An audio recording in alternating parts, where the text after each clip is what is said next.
the President-elect, His Excellency Joseph Boakai is being dressed. We don't know them. How are you? Sir, you can come.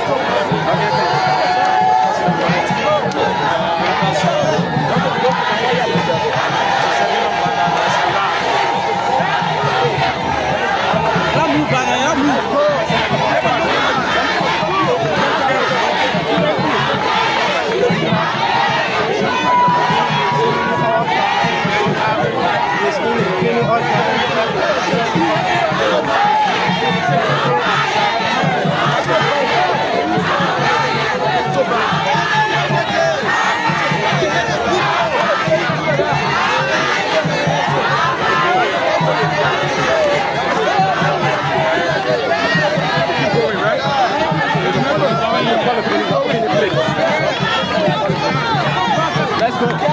Let's go right here.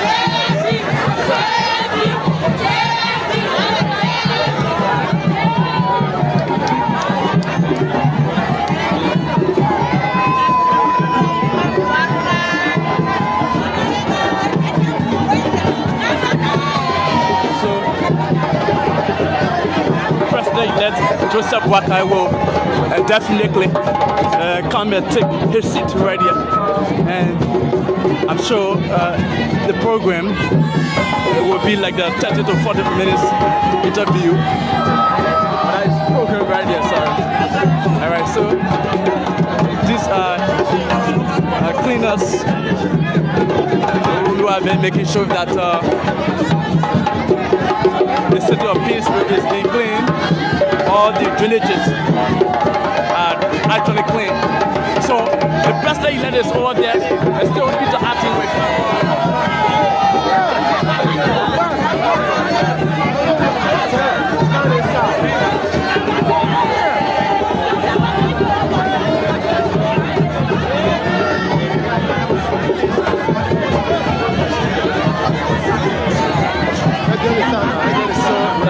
Sanitation is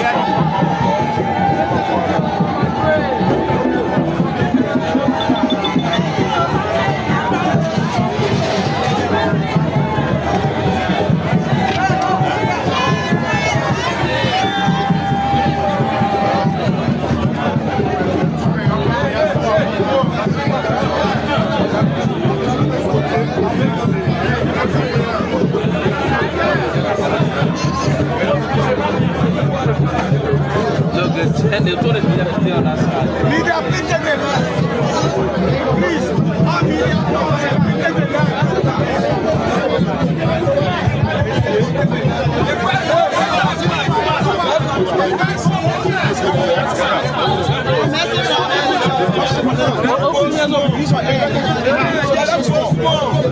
We need small ventilation, we need air. Not push a little, just a little. Push a little. Please. Don't cross you. Not push a little bit back. A little bit back. We want to push you. We want to do that. So yes, don't push a little. Step back a little bit.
So traditional chiefs, elders continue to arrive here.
This morning, we were at the residence of the president-elect. Don't forget to be marked the 79th anniversary. So we were there early this morning. Today, this will serve as the key launcher of today's activity. People say we shouldn't go close up. The poor is not, but you know why? No movement. So I think that is thank you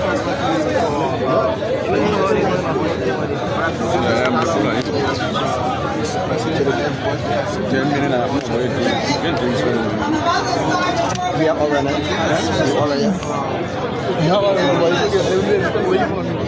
Your Excellency, President-elect of the Republic of Liberia,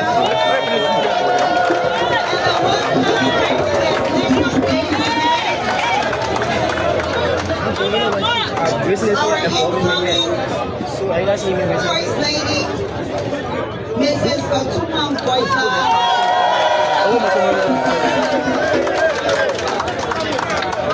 Honorable Sam Anders, representative of District 6, Mansurado County. Madam Hawa Zomba, representing Madam No, it should stand right there. Don't forget what I'm doing. No, sir. Let me right there. So where we're going? Where was? I mean, I'll show you how big it is. Transition team, present, chairpersons and members of all political parties, the steering committee and members of the volunteer service,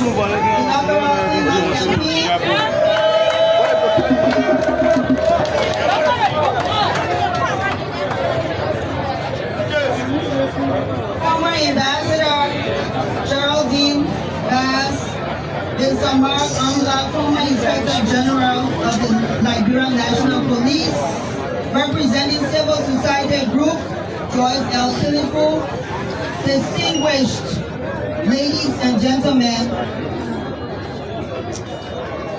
I would like to take this time to welcome everyone here today. Today, November 30th, 2023, marks the 79th birth anniversary of His Excellency Joseph Newman Boakai Sr., President-elect, Republic of Liberia. Residents and citizens in Liberia and the diaspora will be celebrating His Excellency's birthday anniversary today. This year's commemoration will also be celebrated by the formal launch of the JMB JKK inaugural cleanup campaigned in order to give a facelift to the city of Monrovia as well as other localities within Montserrat and Mangifi counties. My name is Jacqueline McKay and I will be your mistress of ceremony today. In Jesus' precious name, all protocols observed. In Proverbs chapter 29, verse 2, when the righteous are in authority, the people rejoice.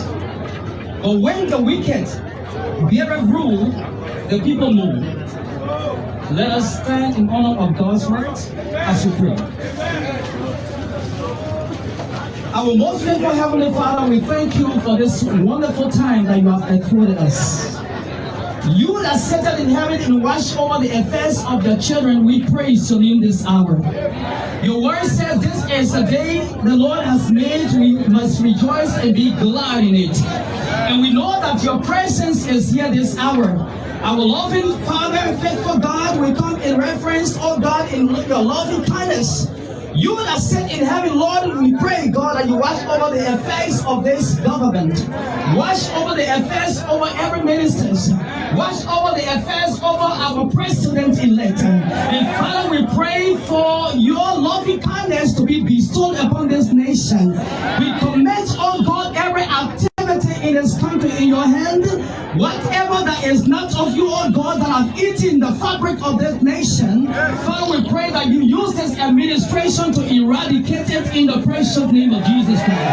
We ask you, oh God, that this is the day you have made. We will rejoice and be glad in it. And Father, today marks another milestone in the history of this nation, that our Father, President-elect Ambassador Joseph M. Boakai celebrates his 79th birthday today.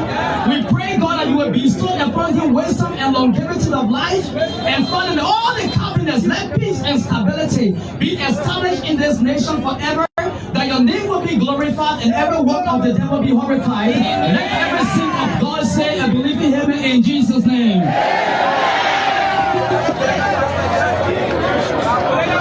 Thank you so much, Reverend Prince. Okay, so at this time, the program is going to be very quick. It's a 30-minute program. Before we go further, I'd like to recognize Chief Imam R.L. Ali Chief Imam Ali Frai, the presence of the first daughter, Rhoda Boakai, members who are here from the JPTT, I called them earlier, but in general, Councilor Cooper Kura, Emma Square, Dr. Augustine Connect, Madam Magdala Cooper. So at this time, we are going to have the introduction of the occasion, Ms. Danta Gandhi. 2 minutes, please, because we have to stick within the time. It's 30 minutes. Thank you. Ms. Danta.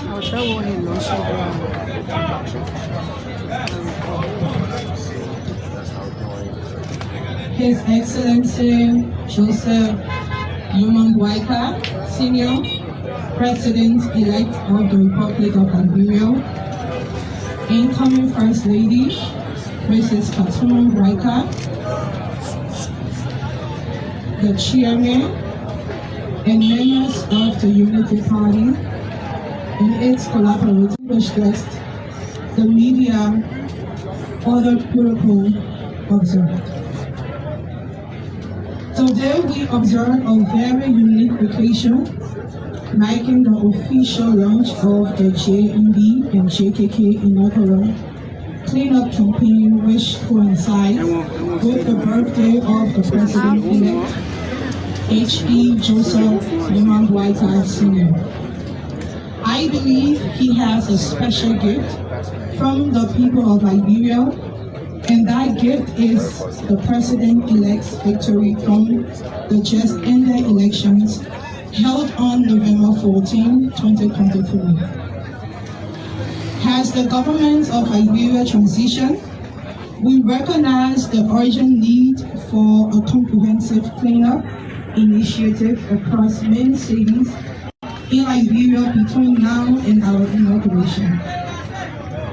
The goal is supporting the municipal authorities in cleaning and beautifying the main streets and highways, while encouraging Liberia to join the cleaning teams within their respective communities in keeping our city clean. In addition to the main street cleaning, we will be removing the huge stockpile of garbage lying at key areas around the main streets of the city. As we commence this occasion, I would like to welcome all of our distinguished guests and hard-working volunteers to do this all-important program. In union strong, success is sure. Thank you. Thank you very much. And at this time, we see members of IFL here, other political parties. We'd just like to recognize your presence as well as traditional chiefs. So at this time, there will be a statement from the inaugural cleanup campaign committee. Mr. John Fellow, National Chairman, United Party, USA, Canada.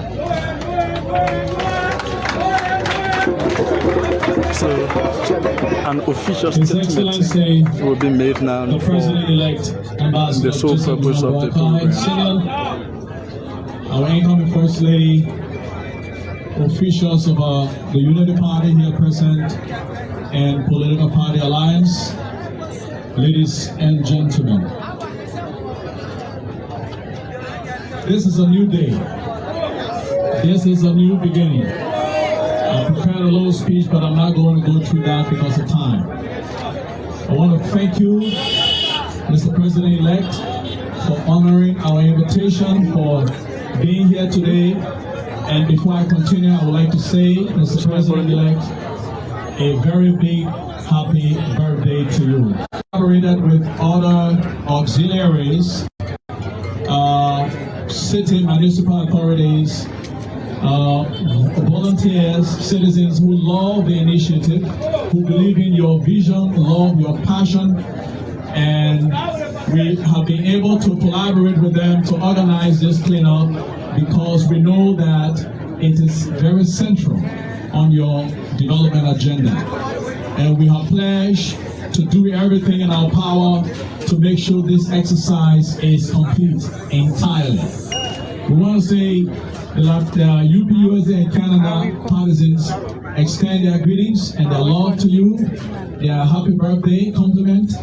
We also want to say that the steering committee of the cleanup campaign, JMB, JKK, extend their appreciation to you, and we want to tell you that we continue to work. We are here, we are available to do whatever it takes to make sure that this city is clean.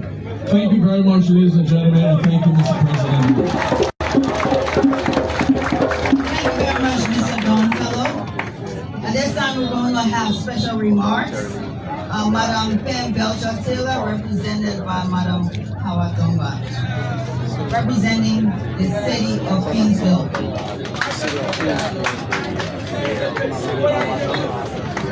Good morning, everybody. His Excellency Joseph Yunus Boakai, President-elect, incoming First Lady, Republic of Liberia, members of the High Table, distinguished ladies and gentlemen. It is a pleasure to say of Kingsville. I cannot be here today due to ill health, but we are so happy to collaborate with the team to clean up this city. The Beach Physical Corporation have done what she could do. She has educated, she has set up programs to clean the city. So what our eyes of this collaborating party to do is to help us to enforce, to maintain the cleanliness of this city. Thank you very much. Thank you for collaborating with us. Thank you very much, Kingsville City Corporation. At this time, we're going to have none other than the representative of District 6, Monterey County, our representative there, join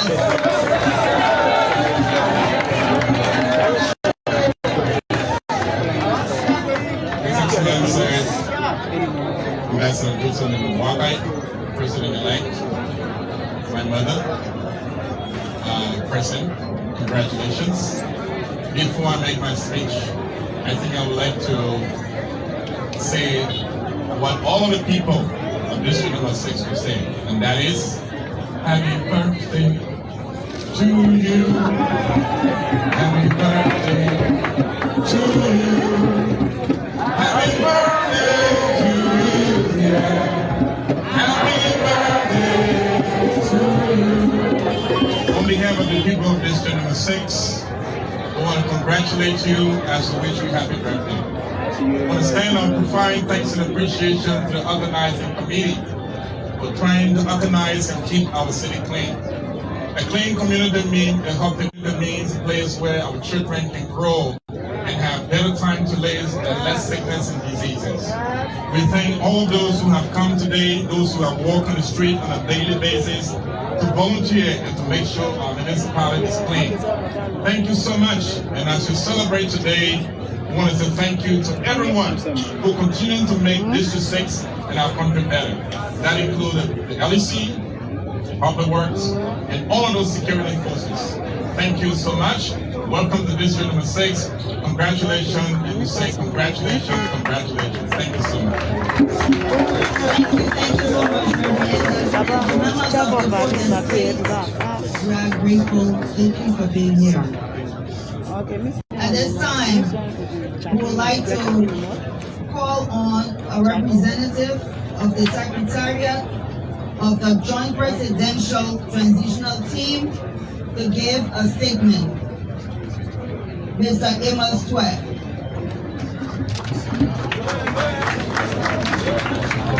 Thank you. Mr. President-elect, Madam incoming First Lady, senior advisors, distinguished members of the Presidential Transitional Team, Secretariat, volunteers, members of the media, fellow Liberians. We're very pleased to be here. Mr. President, we want to say thank you for your leadership. We learned that this authorization was given to you, to Mr. Sharuk, to coordinate efforts to clean our city as we prepare to install you as President of the Republic of Liberia. We want to use this occasion on behalf of the Secretariat of the Joint Presidential Transition Team. I see my colleagues here, Councillor Kupokra, I see Madam Mandela Kobo, who is member of the JPTT, and of course our senior advisor, Dr. Augustine Kone.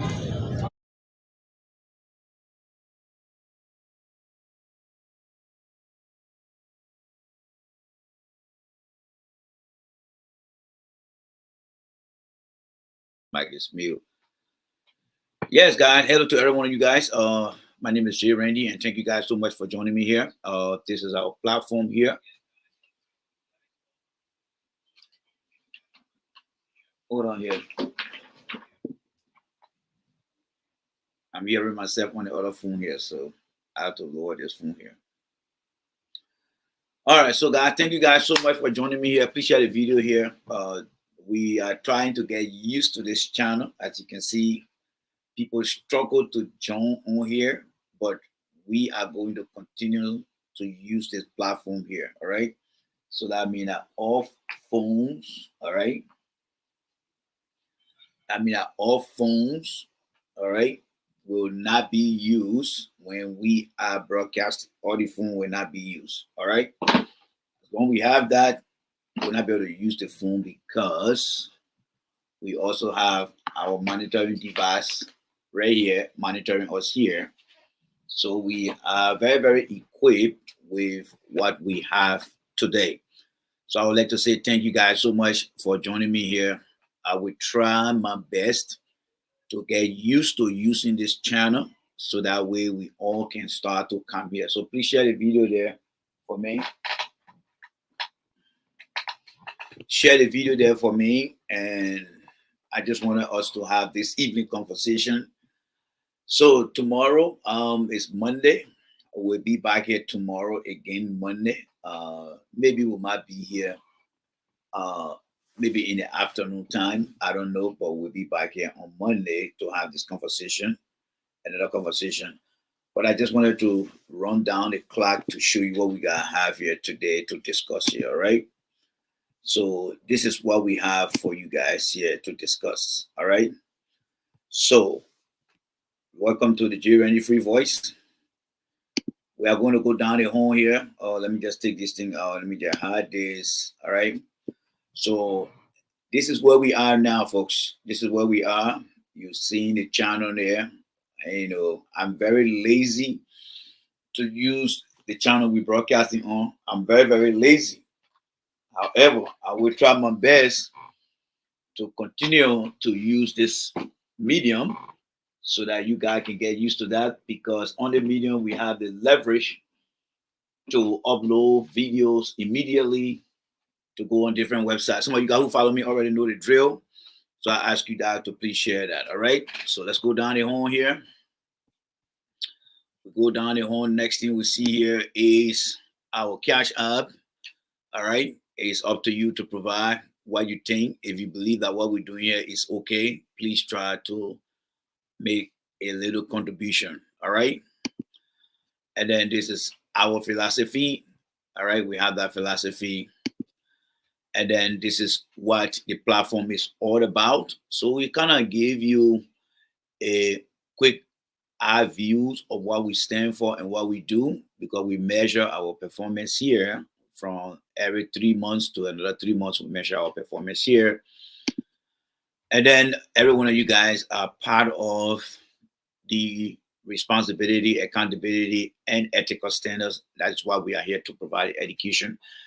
Not everyone will take it, because some people were just born not to be responsible, accountable. They want to be on the other side of history. We understand that. It's typical that it happened in many society, and Liberia is not exempt from that. And then people often say, oh, this man looking for a job. But I want you to clearly understand that many Liberians who feel abroad, I'm not part of them. They leave this place here to go see political job in Liberia. I have never done that before, and I'm praying that I will not do that so easily. So that's something. Now, coming to what we want to say here again is this.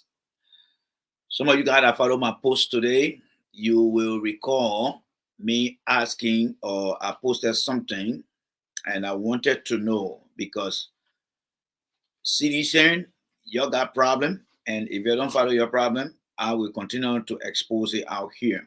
So I would like to start a conversation with this video here. I'm not here to support, with the image here. I'm not here to support the image. If I tell you I'm supporting the image, then you have to wait until you listen to me. I am not supporting this image that you are looking at right now. But what I would like to say here is to discuss this thing. Like we said, we are going to hold people accountable. We want to be responsible, and we want to look at things ethically. So we're going to take one of those three things. Do you see any ethical issue wrong with this lady? First of all, who is the lady? I'd like to see comment. Let me come to the comment section here. That's the good thing about our platform. I'd like to see the comments here. All right. So let's come to the comment section here. Let's see the comment section here. All right. So let me start from top to bottom. All right. I see Susan P is here laughing at the old man. All right. She said under 90 or 79. Susan, that puppy there is strong. Let me tell you right now. Don't mess with that puppy. All right. All right. So I would like to see comment here. I see my boy Philip here, or LRB Gayu. Okay. Thank you very much, LRB Gayu, for that, and great recognition. Thank you very much. And then I see article is the Basso Flomo, Basso Queen is also here. Thank you very much, Emeta Flomo. I hope I'm pronouncing your name right. All right. I hate to pronounce people's name wrong. So let's continue down the line. So what I would like to know here from you guys is, and I will start putting all the comment here, and everybody so far who are making the comment here. How you doing there, D-Web, and every one of you guys. All right. And then Augustine, where are you today? Are you home today, Augustine, or are you flying somewhere? All right. Hello there to you, Augustine. So my question here to you guys here is, do you find anything ethically wrong with, in fact, first of all, who is the lady here? Let me ask you guys a question. Let me bring myself back on here and begin to ask you guys. All right. Who is this lady here? And you know, so I'm going to bring the camera down so you can tell me, who is the lady? Oh, you home now? All right, Gus. All right. So who is the lady here? Let's go back again to this here. Who is the lady that you're looking at? That lady up there. She's up there. Who is the lady? All right. Who is the lady here? Come on, guys. We are interacting here. I want you guys to understand what we're doing. Let me see here. All right. See, William Sumo is okay. William Sumo say hi. All right, guys. So who is the lady here? Hurry up. All right. We interacting. We have to measure our interaction here, and you know, engagement. This is all about engaging you guys here. So who is this lady here? All right. That's the first question I'm trying to ask you guys. Who is this lady? You seen that lady there, right? I'm sure some of you guys have seen her already. Who is this lady? I want to see names. All right. Give me title. Anyone. We make it. We do it for you. Who is this lady? All right. Somebody said the picture is not clear. What do you mean the picture not clear? Draw your phone to yourself. You look, you can either do the phone like this. You see it? Look at me. I did my phone like this. I did my phone like this. You can zoom in. All right. You can zoom in. All right. I don't know what I have a picture here of her. Let me see where I can get a clear picture here of her. I think I should have a picture here of her. Let me go there. All right. All right. Some people are calling the names. Good. Some people are already calling the name. But let me see where I can go and upload her real picture. Let me see whether it is here. All right. LRB, other people are already calling her name. Yes. And those who are calling her name, thank you guys so much. People have already started calling her name. So for those of you that don't know, this lady is the President Pro Tem, Nomli Kanga. Now, where is she at? Ladies and gentlemen, where is she at? Thank you very much, Sidegit. Where is Nomli Kanga at? Let's try to answer the question. Where is she at? Where is she at? Where is she at? The DNC convention. Thank you very much, Francis Foucault. So we're building the roadmap here now, right? So let me just come in the main picture here so we can get to see it. So we are trying to gather information, right? What is the purpose of gathering the information? Is to identify who the subject is and to look for to look at where she is. And if we identify where she is, then we begin to ask the question, why is she there, right? Then we start to look at, is it ethical? Is she responsible? Is she accountable? That's how I want us to carry out these things, because I know some of you guys are seditious. Politics is key, but before anything go through politics from the platform, we have to be able to sift through it, put the bigger seeds on the other side, and let the smaller seed go through. The Jide High Talk Show came out today and decided to post this picture here. Somebody shared with me, and I decided to come and ask question here, because I'm always saying to you guys, Unity Party is not a solution to Liberian problem, but CDC has a problem. Therefore, the people are at a crossroad. So we now know that this picture belongs to Nomli Kanga. Nomli Kanga is the President Pro Tem. Aside from the President Pro Tem, she is a government official that represents the county of Grand Bassa, right? Now, what is going on here? We are seeing Nomli Kanga allegedly attending the DNC convention. Nowadays, technology is so super. So I'm not going to say this is Nomli Kanga attending the DNC. In order to maintain credibility on the platform, I would say this picture seems to be Nomli Kanga is attending or attended the DNC, it is up to Nombi Kanga, the Bazopo Lectures business. It is up to Nombi Kanga herself to verify that yes, I was at the DNC. Other than that, I was in there. I'm only discussing the picture based on what we are looking at and how it is trending on social media. People are socializing this picture so that you can get to see it. And fortunately for me, it came and landed on my decks. I am going to discuss it by looking at a step-by-step approach to determine what she was doing there. And we're going to ask some objective questions. So thank God you guys have already started answering the question. One, we identify that she is Nombi Kanga. Yes. Two, we look at the event behind her and we saw that, oh, she is attending the DNC convention just recently held in Chicago, Illinois, right? Yes. Now, have we gone to her page to verify that? I don't know. Has she posted it on her page? I don't know. And that is why you guys are here to do the check and balance in order to be able to find her, because she is a public official, right? Yes. And she is responsible to share information on her page. She established that page in order to socialize information with her follower and the people she represents, right? Yes. So one of the ways that we can validate whether it is she or not is she is very honest and believe in the God she serves. But now that photo you're looking at should be on her on her Facebook page to say, yes, I attended the DNC. That will validate what we're saying here. What I'm trying to tell you guys here is your government officials are not responsible. They are not accountable. And if you think you have a country that is going to compete with your neighboring countries, you are wasting your time, because the mere fire is your government officials and they are not honest. And so you are dealing with dishonest people that are not in a position to tell you the truth. So at times, you will feel that you have a country, you will feel that you have a government. But when it comes to holding them accountable to the eyes of ethics, I'm telling you that you are not going to get those people then. They are not going to be honest with you.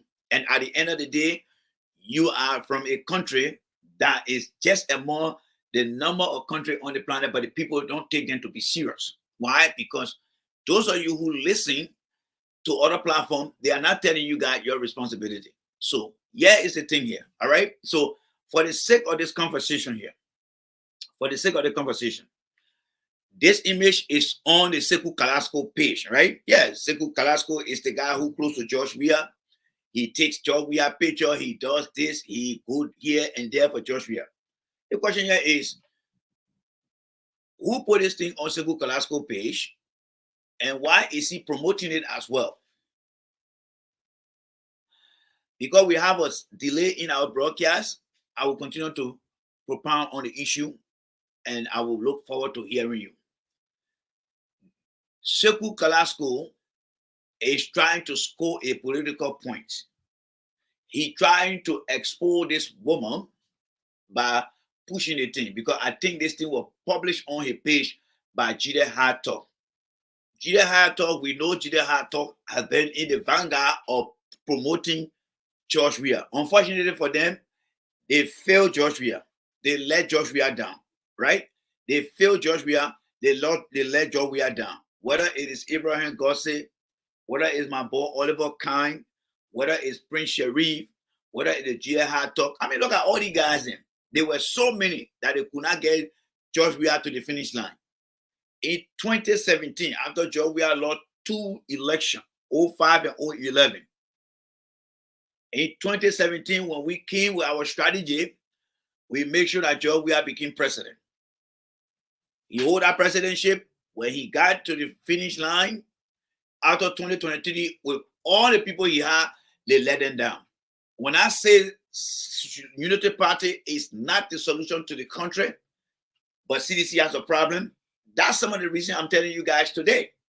All right? With all the guys they have. So what they're doing now, they're going around trying to look for things here, trying to look for things there. Nobody can. So I'm asking you guys now, don't run away with this kind of information that Carrasco, Jide Hard Talk, spreading here. It will not do you no good. You know why it will not do you no good? Let me ask you guys this question here now. So we know who the subject is. That's Nomdi Kanga, opposition. She is the president pro tem and senator of Grand Bassa County, right? Yes. According to this picture image, she is taking a selfie and she is sitting at the convention of the DNC, right? Yes. Now, here is my question here to you guys. That you guys need to go and ask Mr. Jide Hartok and ask Sekou Carrasco. You ready for the question? All right. Here's the question. Is the Liberian Senate in session now, or are they on break? That's question number one. Question number one. I want you guys to answer this question here. When I tell you guys that CDC has problem, they're not going to defeat Unity Party because they are not strategizing. And if they don't strategize, I will destroy them here. I will destroy CDC here. All right? Because they feel that the same group of people they got, they can still take the CDC party across the finish line. Is the National Legislature of Liberia, that includes the representative and the senator, are they on break? Somebody said yes. Somebody said they're on vacation. Thank you. Thank you. If they're on vacation, the second question that they need to understand is Nomdi Kanga at that convention, is she there on official business or she on her personal vacation, like somebody mentioned here? These are the fundamental questions that need to be answered. All right? So let me ask you guys. Somebody just said that she is on break. Right? Yeah. Anybody can take a break. You can take your PTO time. You want to go to Liberia? No. You want to go to Europe at your business, right? If you're not on your job and you take for your PTO time, like the poker vacation time, like your personal time off, you want to go to Liberia at your business. All right? You want to go to Ghana at your business. So the question I want to ask Jide Hartok, I want to ask Sekou Carrasco, is the Liberia Senate in full section? The answer is no. Is she on her personal time visit? Somebody say yes. So why are you holding her now? Is she on her personal time? And say, oh, this is my personal time. Don't we see agricultural breaks? Yes. Well, lawmaker then, CDC lawmaker then, agricultural break. They come to the United States. In fact, some of them scared to come because they're on sanction. But before the sanction was being issued to them, some of them will come and start doing all the kind of things. So the question is, Nomdi Kanga, is she on official business? You guys said no. Nomdi Kanga is not on official business. The Senate is on vacation. They are on break. Good. So now, when you see her at the DNC convention, if I were to see Nomdi Kanga, hey, beautiful woman, yeah, how you doing, President Pro Tem, or how you doing this? Aren't you the President Pro Tem or Liberia? Yeah, sure I am. What are you doing here? Well, firstly, my friend, what's your name? I'm J. Randy. Okay. We are on break. We're already on break. Oh, okay, you're on break? Yeah. All right, so everything's submitted. Yeah, okay. All right. And are you here attending the team on any government business? No, Randy. I wouldn't came to America. I want to sympathize with the Democratic Party, so I just decided to come here attend here. Oh, okay, cool. So y'all go and ask Jide Hartok, y'all go and ask Sekou Carrasco. Don't come put nonsense here to kind of distract real seditions.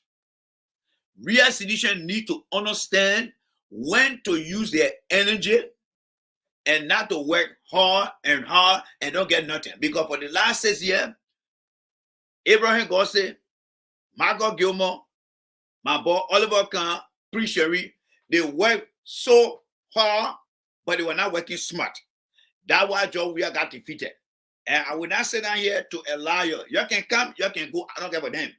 As long as I'm on Facebook, any nonsense in your post out there, I will come and discuss it here. I will come and discuss it here. We got more following now. By the time tomorrow morning comes, this thing will be up. You saw the last pocket I did, it went up to 6,000. I'm not buying no space here. I'm not buying no audience here. It's a raw information. So if you're sitting down there and radio garden, because one thing I know about the CC people, this is what they're doing now, right? Oh, my man, I'm already, I met you, know too much. Good. But as long as I see something, I will bring it here. So nobody should go and put Nomdi Kanga picture up there. Before you do, ask yourself, is the National Legislature currently in session? No. Is she in America on a business or a governmental trip? No. If all the two answers are no, Then people have their personal time off. They can do anything they want to do with it. Right? Yeah. So people have said the national legislature is closed, they're on vacation. This woman, I believe, all right? That's why I'm posting all the questions here. I believe Nomli Kanga is on her personal business. Let it be up to the people of the county who she's supposed to go visit, whether that we call your break, to be the one to come and talk about it. All right? So thank you guys so much. This is my stuff here. All right? This is my stuff. All right? Okay. So let me see a few comments here. Let's look at a few comments here. All right? Let's look at a few comments here. Patterson Davis said, Randy, this picture has been out long time ago, not just on Sekou Carrasco. I don't give a crap whether it's been long or Patterson. I'm just giving you the facts. Being on for a long time does not equate to people understanding what it means. The question I asked just now, you did not provide answer to that question because you're thinking, oh yeah, because it's going to sell. No, it will not be. Just because it's been there for a long time, how many people really understand what it means, Patterson? All right? So people are putting it out there because they're questioning the woman citizenship. They're questioning the woman whether the people on vacation.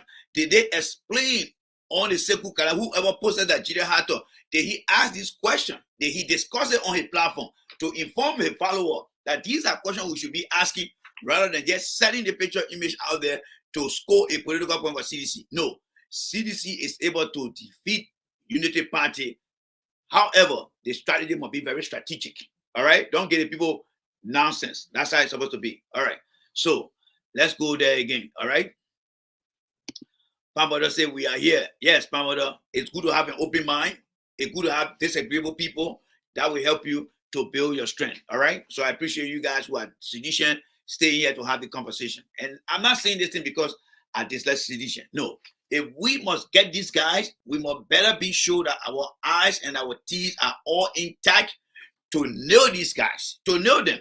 But we cannot be carrying on cheap politics thinking that it will stick. No, the same cheap politics that defeated Thomas Fala, that defeated Polito Weir, and eventually defeated George Weir, we must be able to recognize those cheap politics and say it doesn't work. These guys are lazy. All your talk show hosts, they are lazy. They're not using their brain, all right? They are not putting their brain to work. They are lazy, all right? That's what they're doing. No, but we have to open the people's eyes around here, all right? We have to open the people's eyes around here. Because when Liberians start asking the question of their lawmaker that I'm asking you guys to differentiate why somebody is here and what is the purpose, then you will see the voting going to election will be a different thing, all right? So let me progress here. So let me move down here. All right. All right. But listen, I thought you said you're not a sedition, but you asking more questions, you answering more questions more than the sedition people then. Some of you guys are fake. And I think Patterson, you are a fake guy. And you see, when I get under your skin, then you try to provide more information. But when I hit you straight and say, are you a sedition? No, Randy, I'm not a sedition. My man, I was not born yesterday. I've been around for a long time. You are a pure sedition, but you are the yellow sedition, all right? Because there are three kinds of sedition they got. They got the white sedition, and that's some of all. You catch all will tell you the truth. They got the red sedition. They don't see anything wrong with Joshua. Then they got the blue sedition. I just agree with everything. The yellow one, they are, in fact, I forgot the yellow one. They say, maybe I am, maybe I'm not. So you are a yellow sedition, and I will paint you as a yellow sedition, all right? But there's nothing wrong with you having your color like that, all right? So let me progress here. So LRB guy, you says here, Jay, what are the CDC people trying to prove by posting this image? Well, they're trying to say that Nomli Kanga abandoned her job and she's not responsible. She's wasting taxpayer money. That is cheap politics. Cheap politics, all right? Because how they will come back and defend it. George Weah left and watched the entire World Cup during 2022. They will say he spent 42 days abroad. So why you guys can't argue here? So you don't want to bring apple for apple. You have to think differently. You have to think differently. Because when Unity Party will come back at Nomli Kanga or they will say, Joe, we are let and you spent all that time watching the World Cup and you were even there and extended it. That will kill that argument. All right? So you need to be able to ask the objective question that will bring Nomli Kanga. All right? Now, one way you can ask the question here is what we're discussing here. Normally Kanga is on vacation, right? Yes. But don't she have a county that you're supposed to go to? Yes. But what is she doing at the convention? What is the purpose there? Is that convention more personal to her than the people she represents? When you start asking the objective question on your post, you're giving your reader the understanding that, oh yes, at least, even the person that will say, yes, I think I need to do stuff like that. All right. So let me progress here. She was invited, so she is not there for a visit. Well, when you are invited, fine. Was she personally invited, Philip Namwe? Was she personally invited or was she officially invited?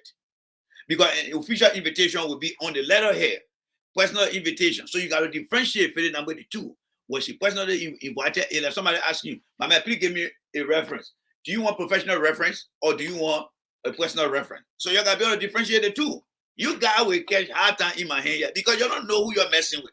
Some of them been passing through all the stations you're bringing all here. So the answer will just be coming to the first open that. So you got to think about it. All right? Y'all CDC people, you want to take me at war? We will take it every day. We'll take it every day. Because anything you put, I will destroy it. If it makes sense, I will tell you it makes sense. Let me progress. Let me progress here. All right? All right. Thank you very much, Pamoto. There you go again. He said, no, I'm not a fake CDC. All right, my time will tell. TWT time will tell. All right. So that is it for Nnamdi Kanga. So y'all got a question about Nnamdi Kanga now, right? Okay. So let me progress here, folks. Let me progress here. All right. Next one we have here is President George Weah. All right. Now you're going to like the one here now. CDC. You're going to call your people now. You're going to like the one here now. You're going to like the one now. All right. You're going to like the one. Because my own, I always say the truth. All right. CDC, we are here. All right. All right, we are here. Let me see. People asking questions here. Let me see here. Do you have evidence of what you just wrote? All right, I think that's a side conversation down there. Or J. Randy Doppel, you said that Liberia will be better by 2065. That Liberia will be better by 2065. That is the reason I am done with Liberia. Yeah, I mean, but Abraham said, what you can do, don't give up. Right now, there are children. Like you see the children that we got over there. The children that we got. If you give up on Liberia, then you will be doing a disservice that will go beyond 2065. Don't give up on Liberia. Because the children that you see with we are right now, they are the future for 2065. So what we can do now is to be able to get in the mind and space of the children. Like what we are is doing is what we call a prototype. A we can maintain those children in that environment, give them the necessary education, discipline, ethics, and bring them up. The Bible says, train or a child in a way that he or she will not depart from that way. A institution begin to pump into the children's mind how to be an ethical student, a disciplined student, a well-behaved student. You will start to see the difference in those students. The only thing it takes is for them to maintain those children. By the time the children go from 1st grade to 12th grade, their mindset will be different. But then all the time that will be covered over the years, by the time the children get to 12th grade, it will be different. This 2065 I'm talking about, all the guys you see basket reading around here. I don't have time for those guys. They are already messed up. But for the children, like I said, those who were born in 2013, if they were born in 2013 up to present, those are the ones you want to focus on. The other one that will be serious, that subscribe to your mindset, you can bring them in, but keep your eyes on them because they can come to contaminate the other children. Keep your eyes on them. But when you start to bring the children up, she said, it will be okay. So don't just give up. If I had given up, I'm not even going to talk. I'm not going to give up. But I just want to clearly state what I believe. It's just like when Jesus said during his preaching that unless a man be born again, he will not enter the kingdom of heaven. Everybody ran away. But they got a call, Nicodemus and said, tell me. Hey, man, I mean, we already born, how will we be born again? So Nicodemus went in the net of Jesus. I said, but man, I mean, tell me, man, what do you mean my let man be born again? You myself have been born again. And then he said, this is what I meant. So she said, don't give up. All right. We have the young children who are there, like you and I having our children here. We need to focus on that. And I think Claudia is looking at the vision ahead. That's why she decided to open that school. All right. That's where we need to focus on here. All right. All right. All right. My man Andrew say, and help them. Yes, that's what it is. All right. All right. So very good. My man Patterson. So, sedition.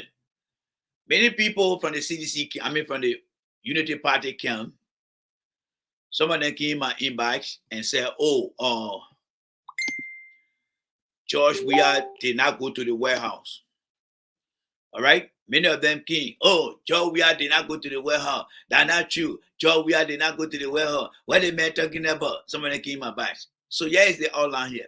Liberian president who have visited the warehouse. Edwin Barclay, 1943. William V.S. Todman, 54 and 68. William R. Tober, he was there, 1973 and 1979. Samuel Kando, 1982. Eddie Johnson said in 2004 and 2015. And George Weah, December 15, 2022. Now, I would like to focus on George Weah here because the Unity Party people think that they and George Weah, then they are in competition. And that's where they're missing the mark. All right, so let us share this screen here a little bit here. Let me try to share the screen here. All right, so we can look at some specific things here. All right, so check this out, guys. Check this out here. All right, so let me share my screen here with you guys here. All right, quickly, you will see the screen there. You're going to see George Weah will be popping up. There's a delay coming there. All right, it's coming on, and I think, all right, so you can see it now because I'm watching it on my phone here. So when you come down here, you're going to see it. All right, this is it right here. All right, this is it right here.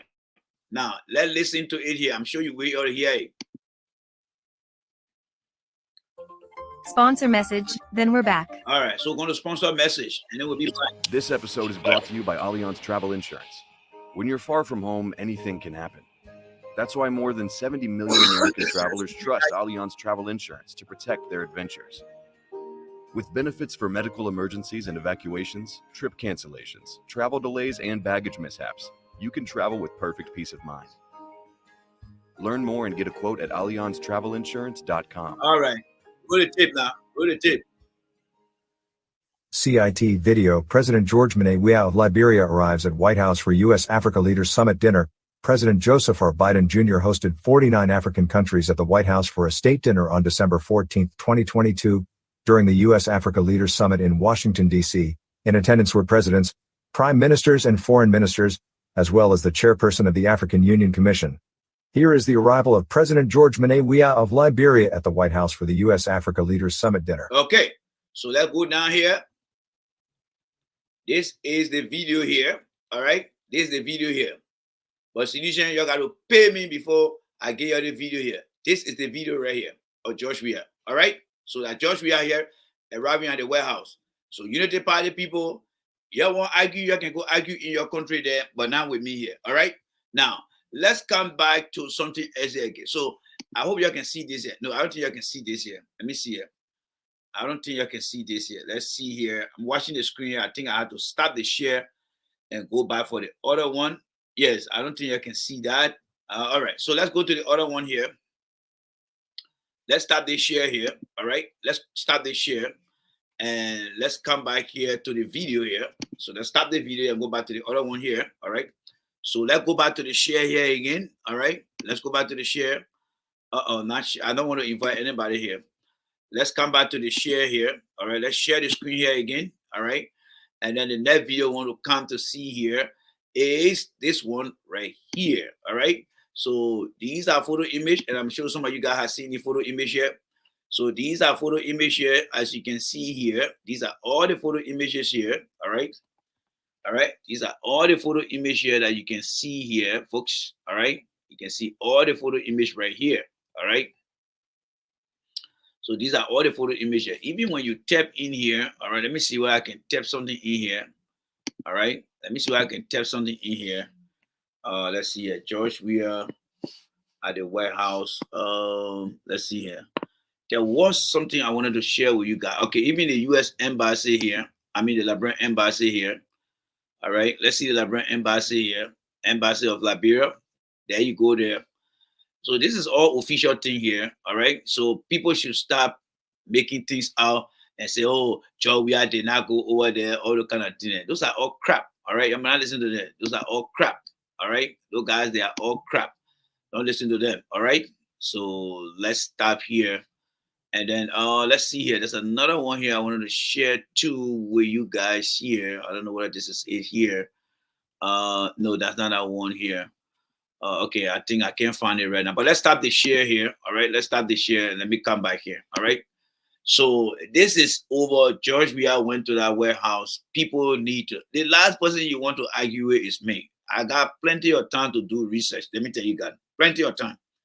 Plenty of time. I got plenty of time to do research. And when it comes to research, I am very, very good at research. Yeah. All right. All right. So let's see what we can find here again. There's something else I wanted to find here for you guys and share with you guys quickly here before we move on. All right. Because that George, we are think over there, the man out to the warehouse, the man this, the man that, all that thing are crap. All right. So you got the image now. All right. So let me see here. Let me see something here quickly here. All right. Let me just see something here. I'm watching myself right. I can see myself here. So, all right. I'm watching myself. I can see myself here. There's something else I wanted to share with you guys here. All right. I think I got it here. Good. All right. So I got it here. All right. I want to over provide information rather than under providing information. So let's do the over provision of information here. You're going to like this one here, folks. You are going to like this one. All right. You will like this one here. You say, yes, J. Randy, thank you very much. All right. So let's do this one quickly here. It's going to be coming very shortly, and I will share with you guys quickly here. All right. So let me just do it here quickly here so that you guys can see it. And then we'll move on here. All right. We got a video coming up. Our main talking point is on a video. All right. So let me paste this here and then send it. So it's coming on here. All right. So let me just stay right here as it comes. Okay. As it comes, let me just open this up. All right. Is it here now? Almost. Okay. Is it here now? Almost. Is it here now? Almost. Let's see. Okay. It should be coming anytime soon. All right. So in the meantime, let me get rid of the others one here. All right. Let me get rid of the other ones. All right. We already saw the pictures then. We already saw this. Okay. I can see myself there. Hello, J. Randy. All right. Nice meeting you, Mr. J. Randy. Okay. So let's go here. Okay. All right. So it is here now. It just arrived. All right. So I'm going to share my screen with you guys here, folks. I'm going to share my screen with you guys. All right. I am going to share my screen with you guys here. All right. So let's come back here again. So we are still talking about the George Weah issue here, right? All right. So let us look at this one here. So let me share the screen with you guys. And then after this one, we'll be done with the George Weah visit to the warehouse. All right. So we are going to share the screen again. And we are going to look at this one here. Yes, this one. So it's coming. I'm sharing it right now. All right. I am sharing it right now. So it's coming. I'm watching the screen here. There's a delay because I will be the first to see it. And it's coming up right now. Good. So look down here, guys. Look at the mouse moving here. Look at the mouse moving here. All right. Look to you see my mouse moving here. It said what? By the U.S. Embassy in Madagascar. So when President Weah attended that summit on December 16, 2022, the country of Madagascar, where the United States Embassy is, right here, U.S. Embassy, all right? You can see here, here is our man sitting right here. Yeah, no wonder why he and his man came in all the way together. That two, my man, yeah, 2 hours we saw Biden, my man, yeah, so we are still together, so we'll get it back again, we'll go see Biden. So yeah, it's George Weah and his man came in right here, right? So as you can see right here, yeah, right. So it's a President Joe Biden, so I'm reading down here. President Joe Biden participated in a multilateral meeting with African leader, so in the room, the cabinet room of the White House. So this is what they got me, all the ministers, they all here sitting there talking. So hands down, case closed. George Weah was in the White House. Joseph Boakai came to America and nobody Nobody followed through Boakai. So let's put that thing to rest. You got the video now. Anybody want to argue, just tell them, say, look, go to Joey Rennie page. It's on YouTube right now. You will be able. And I'm not saying the thing here to say, oh, I'm supporting George. We are all 100%. No. When people come to put this information out here or mislead the people, I'm here to bleach that lies. And we are here to bleach that lies. So y'all go out there and socialize the information that you guys are not really honest. So Mr. Weir, yes, so it is all true. When you look at the list here, that Mr. Weir, along with other presidents, all right, visited the White House. This is it, all right? So he made history here. You saw the photo then down here. On the Boakai here, Boakai then just key in the town, they eat a lot of food and other stuff like that, all right? So let us move on here, all right? So that there go the photo here. Ellen, as you saw, Ellen in post-war Liberia saw both Bush and Obama. There go George Weah here. But our man Boakai, I learned that he took picture with the criminal. And I don't know, he should put that picture when he took picture with the criminal. But we are not interested in promoting United States criminal. All right? So that's where we are. Any question, folks? Any question from you guys? Any question, folks? I want to see question. Any question from you guys? Let me see one of you guys have question here. All right? All right. My boss say here, oh, please play that video now. No, my mother, I'm playing that video. Y'all got to pay me money. No. I'm playing that video. All right. But George Weah and Boakai are not equal in anything.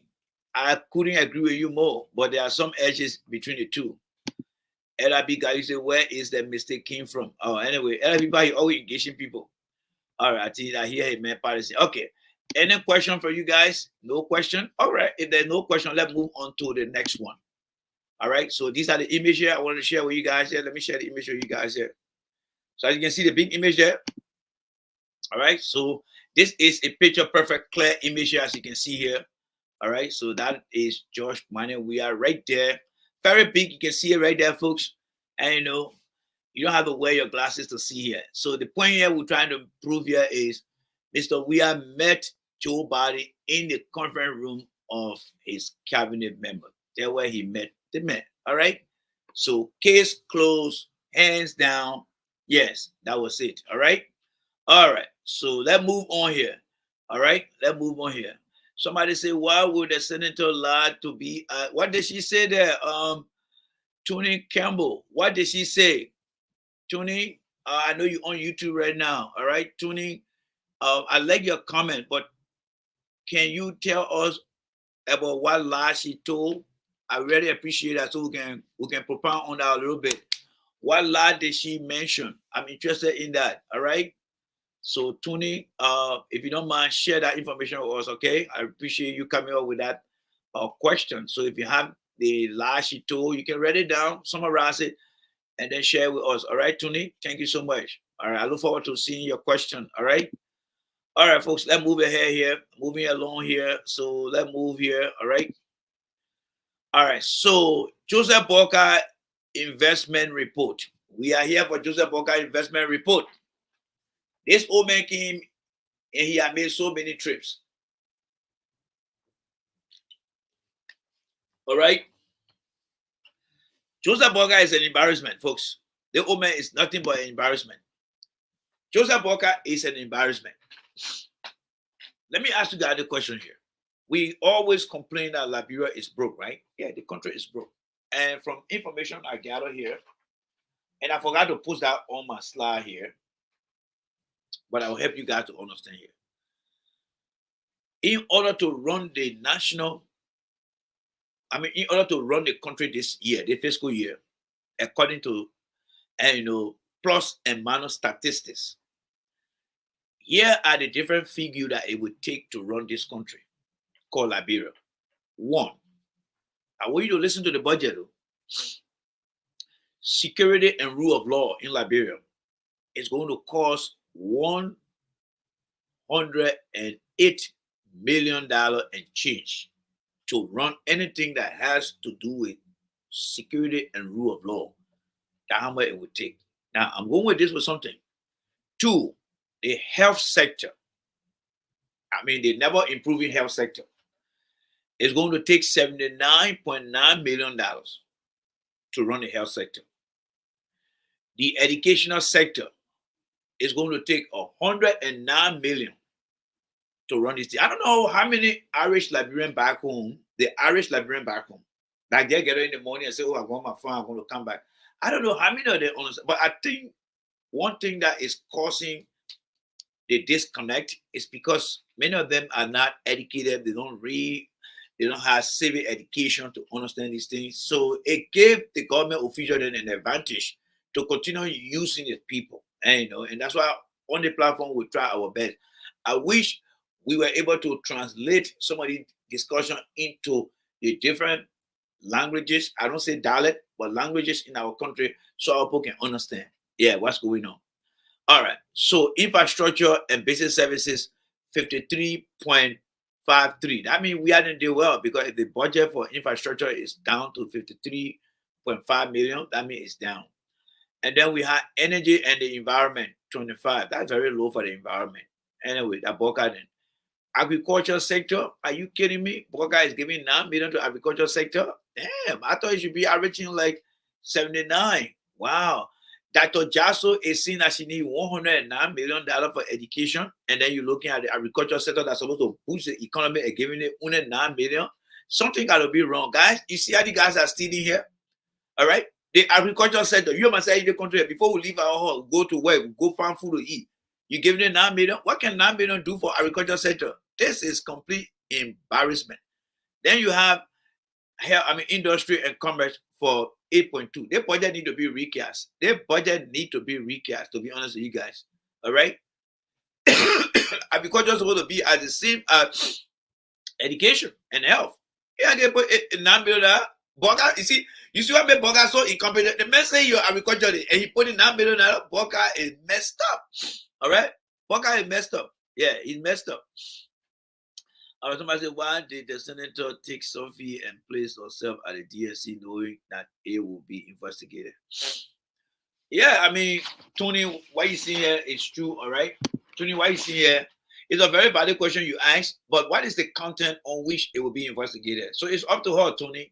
If she posted it out there, I mean, you came out late, but the question here is she on there on a personal visit? If she on a personal visit, it had less juice, it had less intensity to question her. The only thing she doing there is she wasting her personal time, and that's something that she and her constituent will have to discuss. But as far as her doing her duty, one, the national legislature closed for some time. She utilizing her day to do other things. So, guys, the reason I'm bringing all this thing here is, number one, Joseph Boakai traveling to the United States is going to cost the country very, very high, because he is the president. And there are a lot of presidential detail.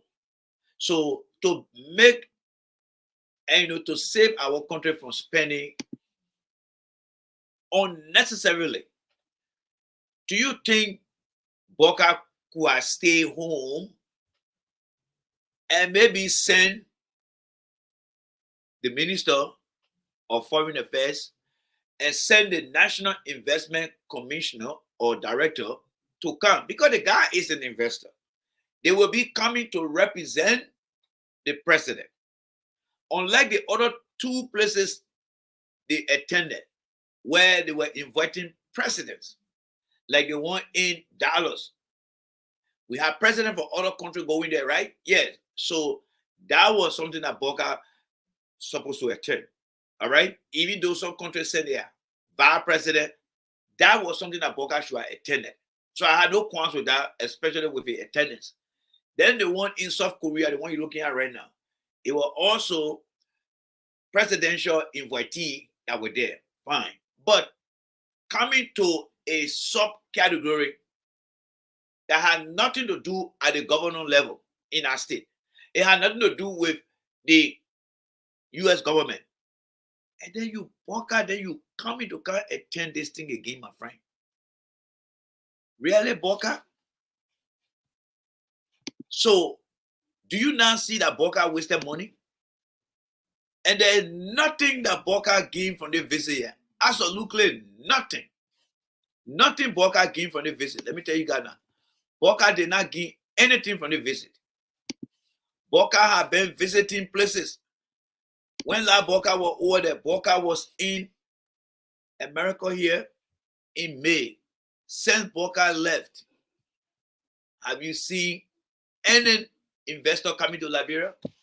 Since Boakai left, have you seen any investor from America going to Liberia? The answer is no.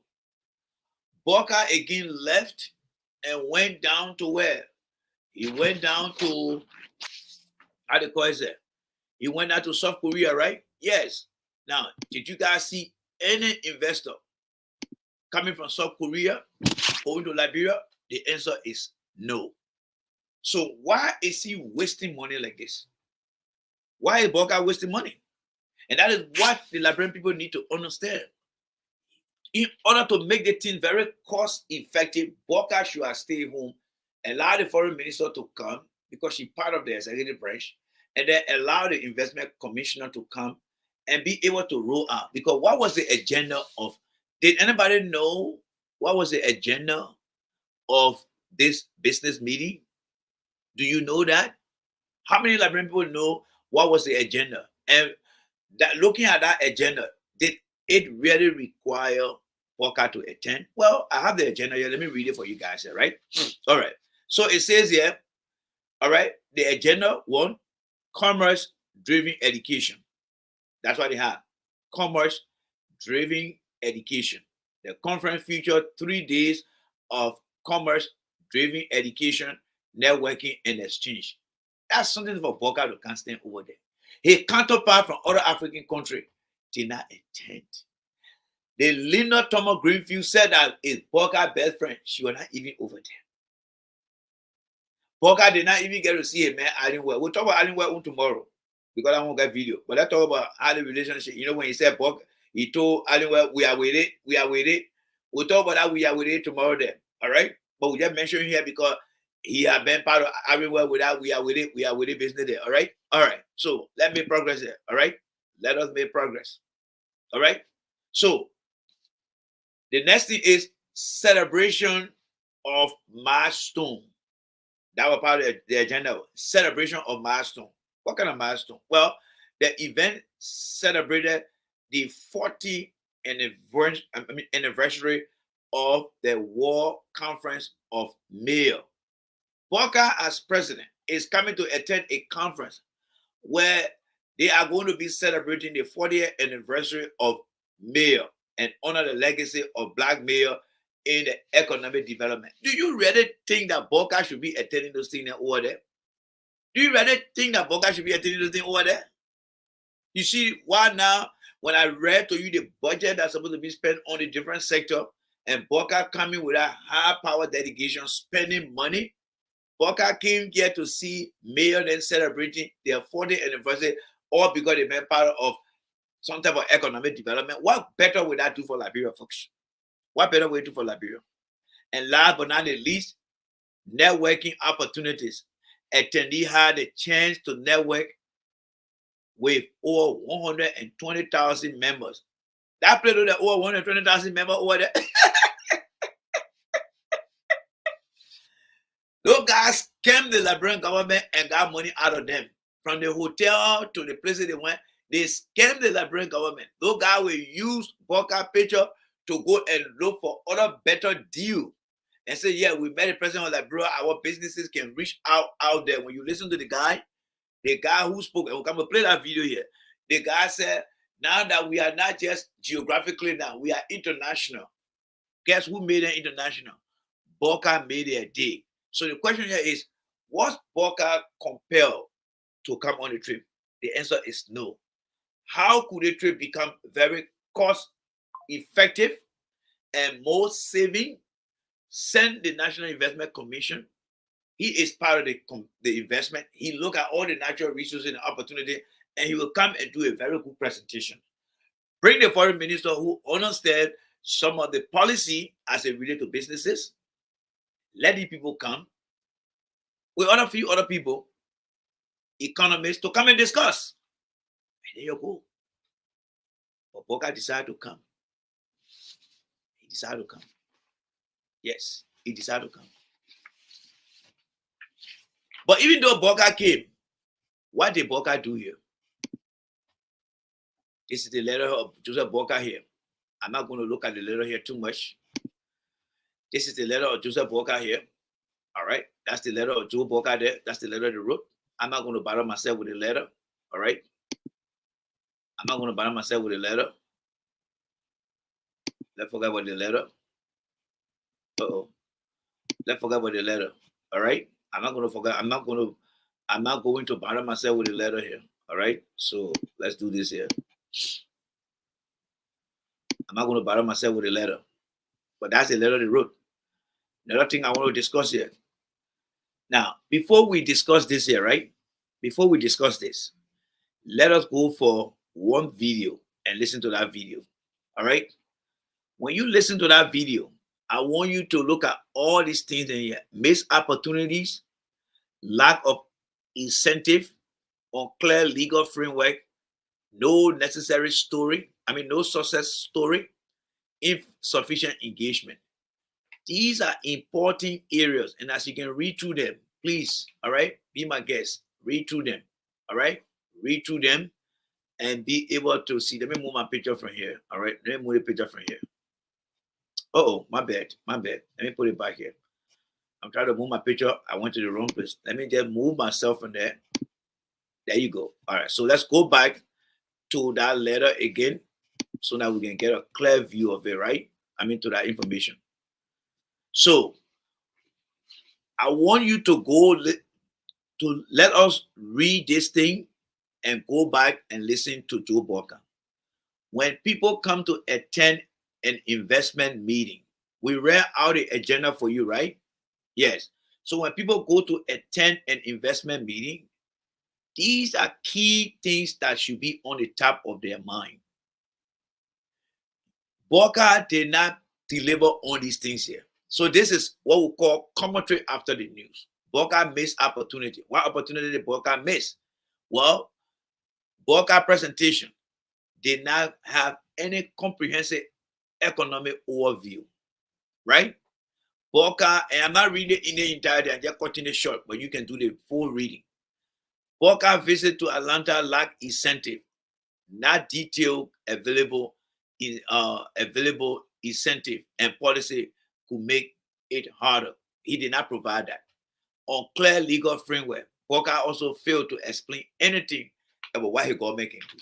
The only thing we have Boakai saying, excuse me, that Boakai saying that, when your car will not ask for social security number. No successful story. No successful story that Boakai taught, even though he was here 11 years ago. Nothing. So let's leave that there and let's come to Joe Boakai here and listen to Joe Boakai.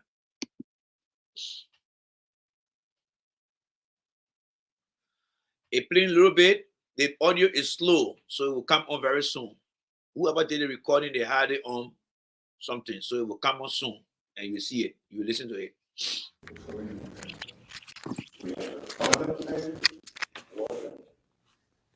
We have some of the best tuna fish in the country, but they're stealing from us. Yes. We have lobsters. In Delta, where people go and we look at, you see lobsters coming here. Look at the other guy with the red tie. Look at how guy looking. That guy look like he chew a gum. Look at him. Look at the kind of guy that Boakai got. Change everything, but we are determined, and that's what it takes: determination to secure the banking, the entire banking system is in the hands of not just foreigners. I'm not against foreigners. It's against foreigners who don't care what we go through. So, and it's going to be tough, but we want to encourage. But I can tell you, if you get investors with integrity who intend to invest right, you continue situation. The citizenship, I don't know why. So this guy called Boakai came to attend an investment meeting, right? You imagine that Boakai will start to lay out things. What natural resources do we have available?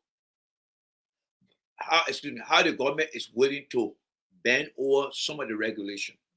What are the costs and benefits? What type of infrastructure we have? What is the security situation in the country? What are the projection of future opportunity in other areas? Joseph Boakai did not mention none of those things. Absolutely nothing. The man just came to tell story. He just came to tell story. Yeah, he just came to tell story. Nothing Joseph Boakai said over there. Listen to him again, folks. Listen to him.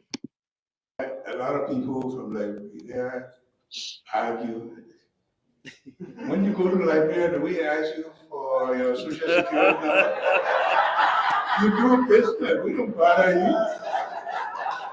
So, but now, do you think that thing makes sense? When people start asking you for social security number or identification card, is how do you manage your immigration things? Because you don't want illegal immigrant working in your country. Remember the PowerPoint we give you guys where we said Joseph Boakai did not utilize the legal framework.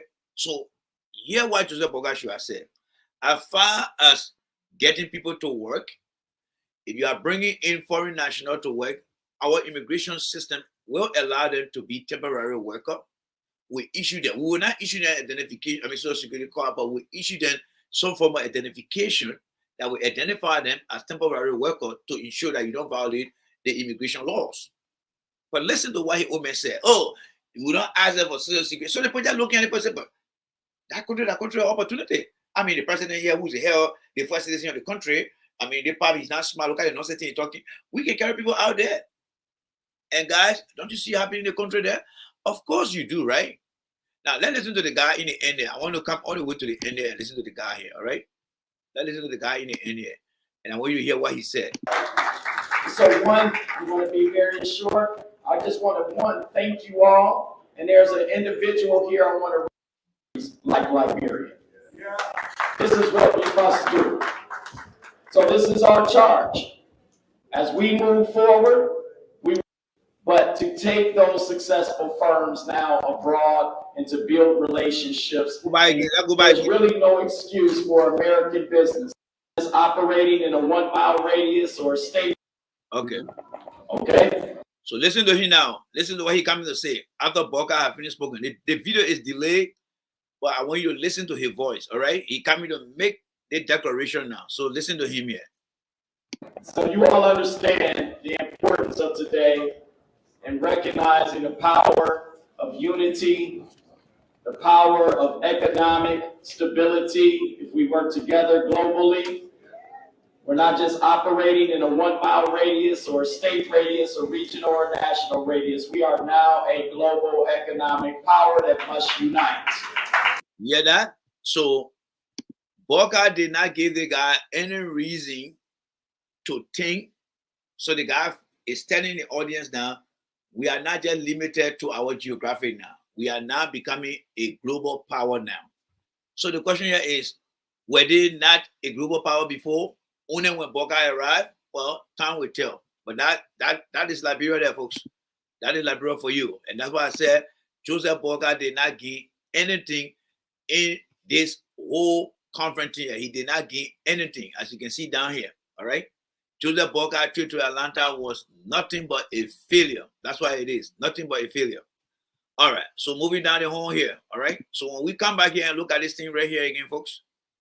When you look at this thing here, all the things you see here, Joseph Boakai did not achieve none of those things. Everything you're looking at right now, Mr. Boakai did not achieve none of these things here. So that means the people taxpayer money, again, was put to waste and nothing Boakai accomplished because he did not meet none of these things there. All right, moving down the hall here, folks. All right, so this question here today was asked, guys. This question was asked today. How many of you guys? So let us do a quick test right now. Question: is the Liberia National Police loyal to the government of Liberia? That is A. B. Loyal to the Constitution of Liberia. C. Both A and B. All right. So tell me, give me the letter. This is a quiz for you guys. All right. This is a quiz for you guys because we are about to go somewhere now.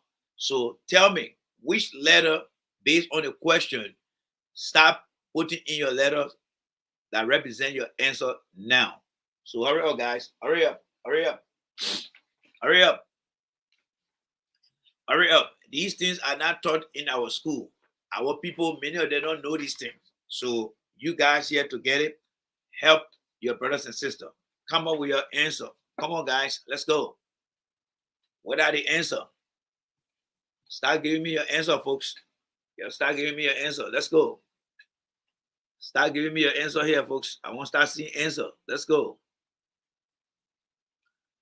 Anybody? Somebody? Anybody? Somebody? You start giving me the answer. Let's go. What is your answer based on the 3 questions? All right, let's go. Come on, guys. LIB guy, you say B. All right. Anybody else? LIB guy, you say B. Anybody else? Anybody else? Let's go, guys. Let's go. Let's go. Let's go. Let's go. Let's go. Anybody else? Partisan say A. Come on, guys. You can see the question there, folks. You can see the question. Is the Liberia National Police, are they loyal to, somebody say A again, all right? I see A there, all right? Somebody say A, all right? I see, okay. Nisia say B, okay? All right? Come on, guys, come on, come on. Partisan say A, all right? Excuse me there. Partisan say A, all right? All right, let's see. All right. And Meta Flomo said A and B. All right. Come on, I need 2 more answers. 2 more answers. 2 more answers. Henry Yango say A.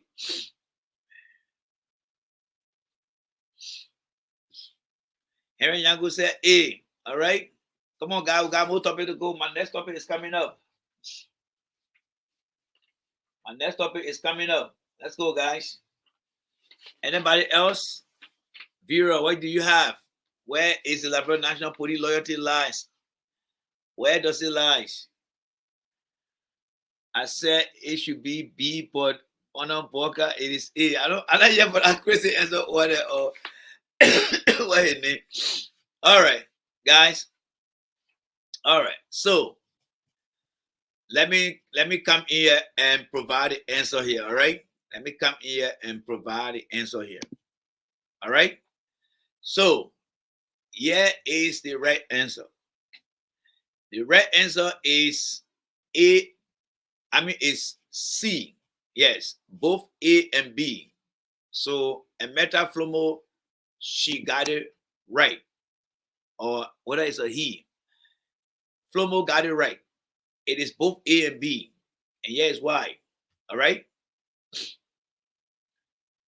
The Liberia National Police is under the Ministry of Justice. The Ministry of Justice is part of the executive branch.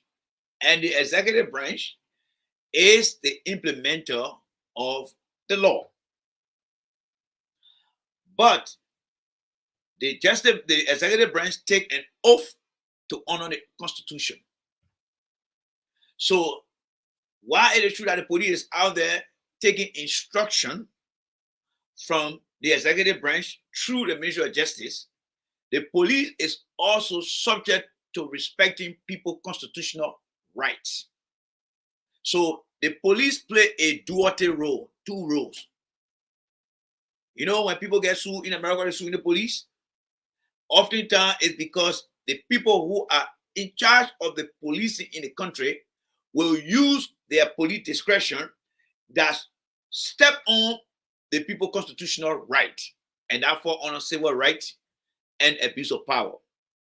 And that is why both A and B should work together. You got it? All right. Let me just read the theory for you guys here so you can understand here. All right. So the Liberia National Police is expected to be loyal to both the government and the government of Liberia and the Constitution of Liberia. So the police got to be loyal to the Constitution and the government of Liberia. The Liberia National Police mission and vision emphasize the commitment to upholding the democratic values, maintaining public order, and ensuring safety and security of the community. This dual loyalty ensures that the police force operations within legal framework established by the Constitution, while also serving the government in its own, in its effort to maintain law and order. All right? So let's go to definition A again. Definition B. The Liberia National Police is expected to be loyal to the government of Liberia. All right? The police force operate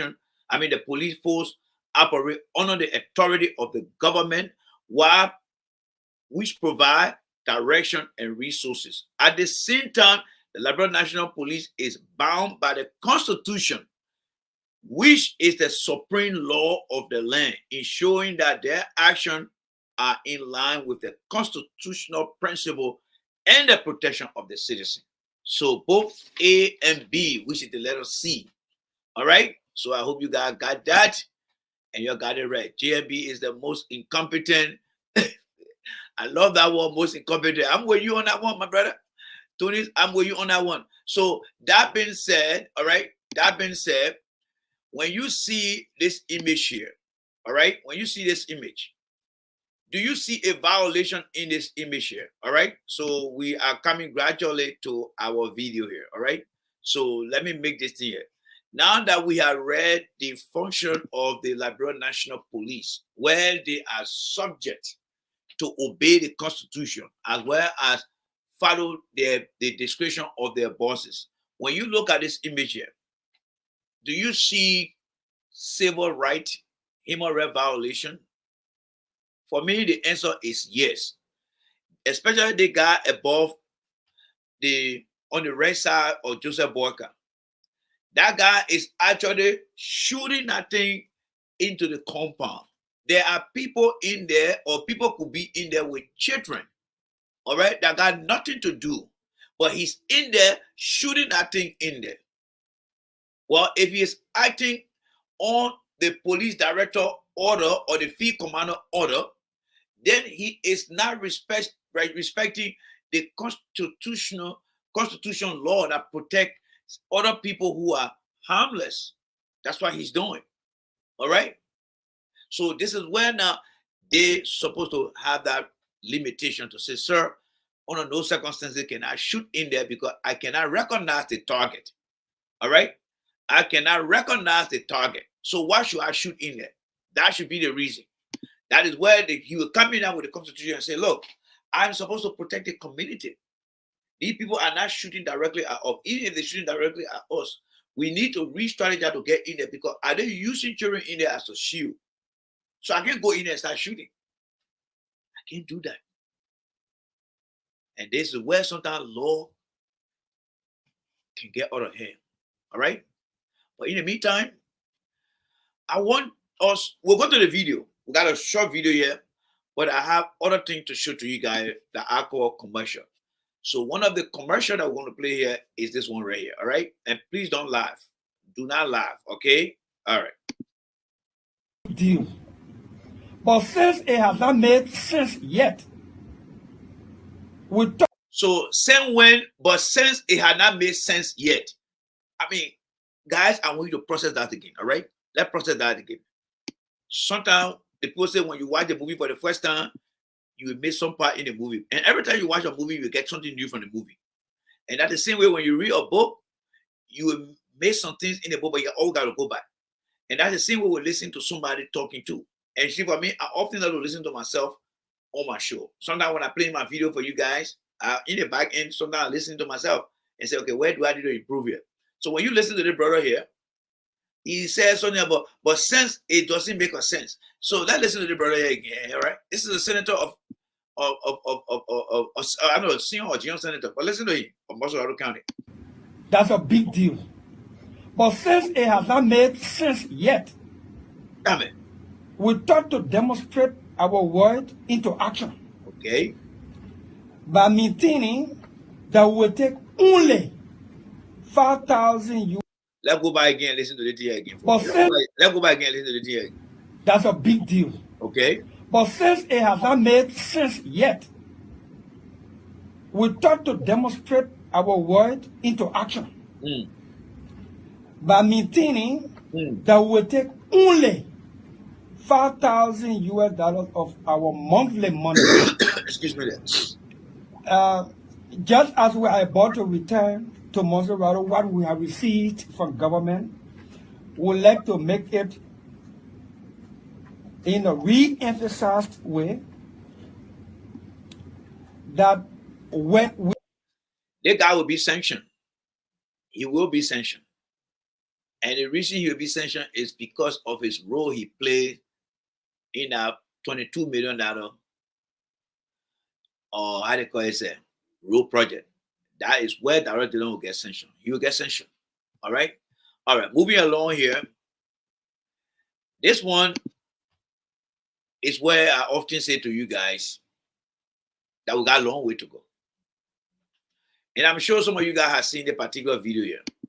So let's just watch some of it, and then we'll come to our main video of the day. All right? So let's watch the video here, folks. Let's watch this one.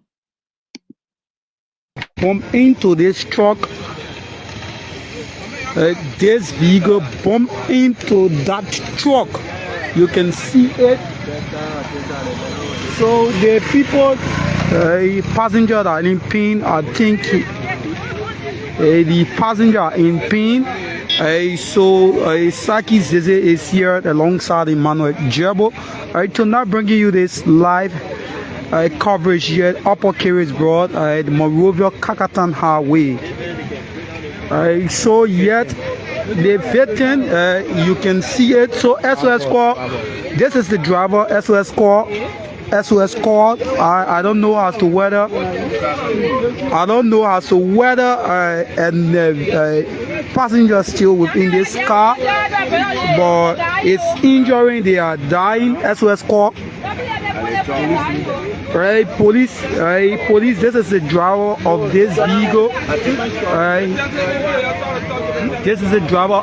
This is it's so scary in here. SOS call. LMP, emergency ambulance. LMP, emergency ambulance. SOS call. LMP, emergency ambulance. SOS call. LMP, emergency ambulance. SOS call. Upper Carriage Broad. Close to Bernard US Farm. Very close to Bernard US Farm. So this is a major accident. This is a major accident. So you can help Upper Carriage Broad. They are dying. This is the driver of this vehicle coming from Kakatan, coming from the Kakatan Bone County Highway. Alright, he's dying slowly. He cannot see. He's dying slowly. Accident. So as well call. So guys, that's the reality that you're looking at. These guys were involved in a sort of, accident. And this guy is actually calling for save our soul. So the question I'm going to ask you guys here is, do we have a 911 operator in our country? I mean, we are 177 years old. I mean, I'm only asking the country is 177 years old now, right? 177 years old. Picture yourself how old you are now as a parent, and people are asking you basic questions. Do you know how to take care of your child? You have a son, you have a daughter. Do you know how to take care of your children? Yes. Do you know how to do this? Yes. This country is 177 years old. People are involved into some type of accident that is very, very severe. And then you got somebody on the phone. Oh, this is an SOS call. Let me ask you this question.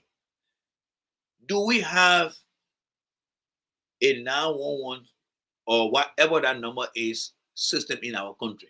If yes, how often are these people responding to those things? And then number two, do we have a trauma level hospital in our country? Do we have a trauma level? Some of you guys are nurses. Some of you guys are nurses. Do we have a trauma level hospital? And do we have helicopter? Because that situation, if that was in the country, that road will be blocked and helicopter will come and pick people up. It's happening in Kenya. It's happening in South Africa. This is the reality that someone will be talking about. That's why I always tell people, when I go to that country called Liberia, if they have bush road from RIA to the town, I would rather walk. Or I will leave in a day and that driver and myself will be in a car and you're not going to be speeding. But to call everything short, I'm not going to waste my time. These people's life is at the highest risk. And for the most part, you see them, people, when people get injured, you don't move the body. People just sitting a minute down like this. So, I mean, tell me, some of you guys work in the, I mean, you don't have to be some type of first aid trained or nurse, but the country, depending on how you direct yourself to learn things, you will see a lot of things that you're not supposed to be doing. Somebody get involved in the accident. Oh, yeah, mother man, you do that, you do this. All right, you do this. You do this. So watch this here again, folks. You watch this here. Let's go back to it again. Yes, well, because this is Liberia Public Radio. Emmanuel Gerald is reporting at Upper Carwell.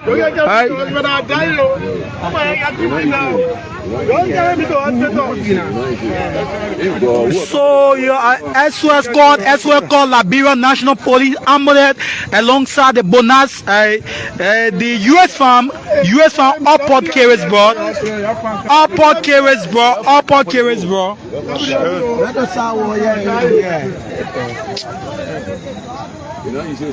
It's not easy. So Liberia National Police, Amulet, if you listening to this live broadcast, Ministry of Health as well. Ministry of Health, they are dying slowly. Or car, this vehicle bumped into that truck. Let's just bring you the image of that truck. Let's just bring you the image of this truck. Upper Carers were just adjacent the US farm. For inscription, this is M. Coma. Yeah, M. Coma is the truck. M. Coma is. Look, guys, I mean, I don't want to continue with the video yet because it's so graphic. I think driving in Liberia at nighttime is very dangerous. And, you know, I see, this is some of the reason why on this show, when we talk about how people should put in place system, yesterday, you guys that watched the show with me, you saw that little commercial where the guy was trying to socialize the information about how to obtain a license to operate a motorcycle. And they talk about, oh, you can go in there and get your license, you can do this, you can do that. And then we asked the question, what was missing? And somebody said, well, I didn't hear about the testing. But we know that part of the testing also include going for what? Vision test to see how well you can drive at night, whether you need prescription glasses. And then also taking the road test, or before you take the road test, you do the written test. If you're driving somebody coming over high beam, what do? Do you keep your high beam on? Do you lower your high beam? If you're driving at nighttime, do you use your high beam or do you use your low beam? After 177 years, people are driving in our country, and people who are driving, who are riding with these people, they are putting their life at risk. For me, I don't know about you guys, but I can't take that risk. Once I identify that risk, I'm not willing to take that risk. Because you know what you have gone through in other countries, and you see the significance, the importance of why the people are asking you. Don't you think the accident you are looking at right now, you don't think it happened in this country here back in the 16th century? Of course. Everything that you see the people improving on here today, they just did not start improving on it. They have more casualty. Even the highway we're driving on, the bridges that people built, people die while they were building those bridges. Before people even start putting their harnesses on to go above, they're hanging thing the car on, and some of you guys don't know the name, but we call it the harness and the lanyard. Some of the people on back in the day, they don't want to have it on. Some of them just drop. Oh, they go there. But over time, the people start to improve on these things. But all the improvement that people continue to make, all the improvement the people start to make. Let me go open that door, right? You'll hear my phone ringing. Somebody at my door. This truck, this taxi, this passenger taxi bumped into that truck. Sarah's injuring. So we don't know. So it's SOS call. So here is some of this passenger. Here is some of the passenger feeling tremendous pain. They are feeling tremendous pain. Look at this little girl feeling tremendous pain. SOS call. SOS call. SOS call. SOS call. SOS call. This SOS call. SOS call. They are in pain.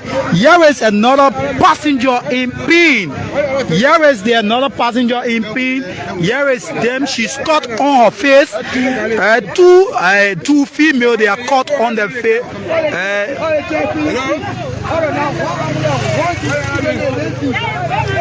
So Emmanuel Jabo John Saki Zeze is here. We were traveling to in another vehicle, had to stop and do your job, launch this SOF call. So this fellow is dying. We don't know what to do. We're just launching an SOF. So I don't know what's going to happen to these people, but that is the risk associated with our country. And you know, we come on the platform, people talk about politics every day, supporting a political candidate, supporting a political party. They are not doing anything to help educate our people. Road safety. The police should be able to come up with a report every quarter. And in our report, there should be a bullet point of things that should be identified from every accident. Investigate the accident, look for the contributing factor, look for the root cause of the accident, identify the key areas, and be able to do a graph of what are the severe accident causes. Is it low beam? Is it bad eyesight? Is it no or safety signage on the road? When you identify all those things, you take it to the lawmaker and say, okay, how can we reduce the accident in this country? Well, we need to make sure that we have road safety. Do we have reflector on the road? Do we have, X, Y, Z on the road? Because from the data, you'll be able to see stuff. But when you gotta come on a different show, they don't educate these people. They don't educate our people. They don't educate our people. Because they live in the advanced world. Like you and I will live here today. After here, you get in your car, you know all the traffic rules, right? But the man in Liberia, when he finish listening to you, only politics he know, he get in your car, he going. And then in the end, boom, something bad happened. I can bet you that accident, the cause of factor will be either high beam, or maybe the truck did not even have a light. Do we put police on the street? There are two kinds of safety, two kinds of inspection every vehicle so far need to have. The safety inspection, look at the brakes, the headlights, the tail lights, and then look at the emission to make sure that you don't pollute the environment. Your brake light got to work, your headlight got to work. But how often and how many times do we have any system in place to begin with when you carry your car for inspections? I mean, the country is 177 years old now, folks. We are not talking about a country that is 60 years old. We are talking about a country that has passed 150 years of existence. I mean, are you really thinking about that? 150 years of our existence? And also today, we still see things that happened way back in the 16th century. Because people are not providing necessary education to our people. They are not providing it. The same accident that used to take place back in the 1950s. That's the same accident taking place in 2020. That very road they're talking about. That road been there a long time. Tubman drove on that road. Tower drove on that road. Baghdad drove on that road. The same road. Nobody there to see anything to improve on it. Because nobody educating these people. People that got a bigger platform that are speaking to the Liberian people back home. They're not even telling them the significance of these things. And that's why I keep saying to you guys, only by 2065. Only by 2065. So let's move on to the next video, folks. Let's move on to the next video. So we already discussed about the police and where their loyalty lies. So let's listen to this one. Involved and the citizens of the are actually involved. So today we are doing the fact finding in the small town community. Stay tuned. My name is Emmanuel B. Thomas.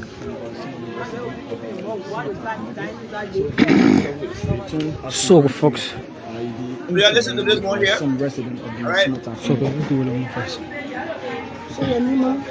So this is the community that got attacked. This is the community next to the CDC headquarters.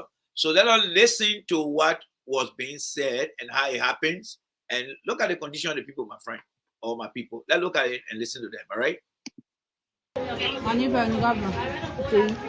We live small town. Yesterday there was a situation where people were scattered. Tell us. All right, fellow Liberian, let me just answer the question here, right? Let me answer the question. Let me just answer the question. All right? Since 1900, we've been building houses in our country. When you look at the layout of those houses, do you not see the reason why we keep having fire? Do you not see the reason why we need to restructure ourselves? So as you listen to these people, I want to give you the third eye. Just take a look at all the houses back there. Why are we still building houses without proper layout? So let's listen to that, all right? Let's go by and listen to it now. It was 3 o'clock in there. You go get to your men and they're fishing. So rather with all working and it's only about you rag at the door. When you rag at my door, yeah, because they said they're going to fishing around 3. So our inside working went.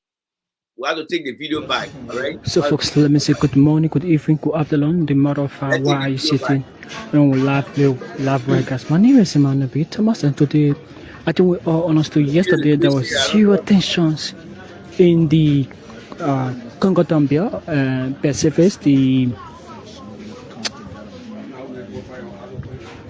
CDC party headquarters. So today we thought this why. Let me remove the video and put it back in. Let me just restart the video. All right, let me just restart the video. All right, let's go back in. To see fact finding in the community, because we are hearing a lot of contradictory. I need to remove that video and put it back. Yes, I need to remove the video and put it back. All right, let's see here. And the circulating saying that the police are actually involved and the citizens of the are actually involved. So today we are doing the fact finding in the small town community. Stay tuned. My name is Emmanuel B. Thomas. People are suffering that So folks, the people are suffering in our country. The people are actually suffering. Yeah, I mean you can see the suffering. You can see the suffering. Now, I think beyond the lady here, you can see, how do you call it? You can see that separate tent over there. People are suffering in the country. Let me progress. Let me progress. So, it was 3 o'clock in there. Because I get to come in and they were fishing. So, rather, with all I'm working and it's only about, you rag at the door. When you rag at my door, yeah, because they said they're going to fishing around 3. So, our inside cooking when you rag at the door, rather, we are here and some men are talking. I had King Osa. They say, you live here, I say, yeah, live here. Well, I'm in the show. Huge. Almost 40 minutes. Yeah, they have So they were asking the boy, they were asking him questions, so I came also that nurse. So I said that your bishop is here. So I let her say, but I'm living, but you see you're living, so I said, that's the direction. I had to start going. But before 4 o'clock, I hear the fire and started running. So the police threaten you with gun, so fear in you, unfortunately it shows this year. The inner ass. You have been sure that this is here. So the whole thing here, you're not judging the company. The only kind of but nobody telling judge in the community. So you know they want to see this here, and the fire burn. Nobody telling judge in the community. 3 o'clock in the morning. That time the hour that was 3. But before going to 4, the hard yeah, the fire, the hard like the door. But nobody from the time been here from the 92. I was 10 years old when I entered the town. What were your feelings when you heard it go sound? How you feel? I felt bad. Brother, when they started running coming. How many kids you got? Me? I got 4 little children. How was your children? How you feel? When I hear the one sound the harp, I wake up my children. I said, let's sit down right here in case of anything. Yeah, your man actually reflect on the wall. Yeah. Do you feel the presence of ghetto, or you feel like Zogo being lived in the community here? Do you know people sell drugs in the community? Nobody selling drugs here. So the DEA officers came to you and actually directed to direct the DEA officer, in that saw well people were born. I see no people. Yeah, I see no DEA officer to say I come way drugs. The inner answer show me CDC, yeah. Your name again? So the question is asking. Yeah, I see no DEA people, malala. All right, your name? I said my name is Veronica Brown. All right, so that was the first Veronica. So let's ask our woman. Hello. So yesterday the situation that happened. How are you feel? My son, really, because the war, I mean, the war, the United War, it process, they ready to get some, I mean, way back. And so when they came around, they made a friend. Yeah, I mean, they not for drugs, but they really kick it for the main thing. Yeah, and that well, after that again, she ran inside with our door. So, or they say they post shoot gun. How many times they shoot? 4 times. Yeah. 4 times they shoot. It read me a friend. I need when they say, oh, someone said to us, but you both ask them, or you both ask them what opinion or they asking for CDC, yeah? Yeah. You're asking that question? Yeah. And answer, yeah? The one that says, you want to get show the place. Also, only CDC, yeah, the one whoever? Yeah. At what time you can remember the people? It was shot at the time. It was shot but then before the shooting started, it was shot for. What you felt when you heard you know the way we passed through war. So we were the children what your recommendation to national government to see this type of situation? What you want to tell the government? My son, whether I want to tell the government and when they power, we put them in power, then they want to bring war. So the government said they were looking for drugs dealer. Looking to arrest drugs. No, by our picture, they only say you are showing 60 with the web. So your name again, Annie Brown. All right, okay. Annie Brown. That's what involves Annie Brown. So, folks, I think we are doing fat funning in the small town community. We are doing fat funning in the small town community, and probably we will meet the chairman. Are you? So, welcome to Exclusive in DTV. Yesterday, parents are happy here. Tell what really happened? Yes, they did.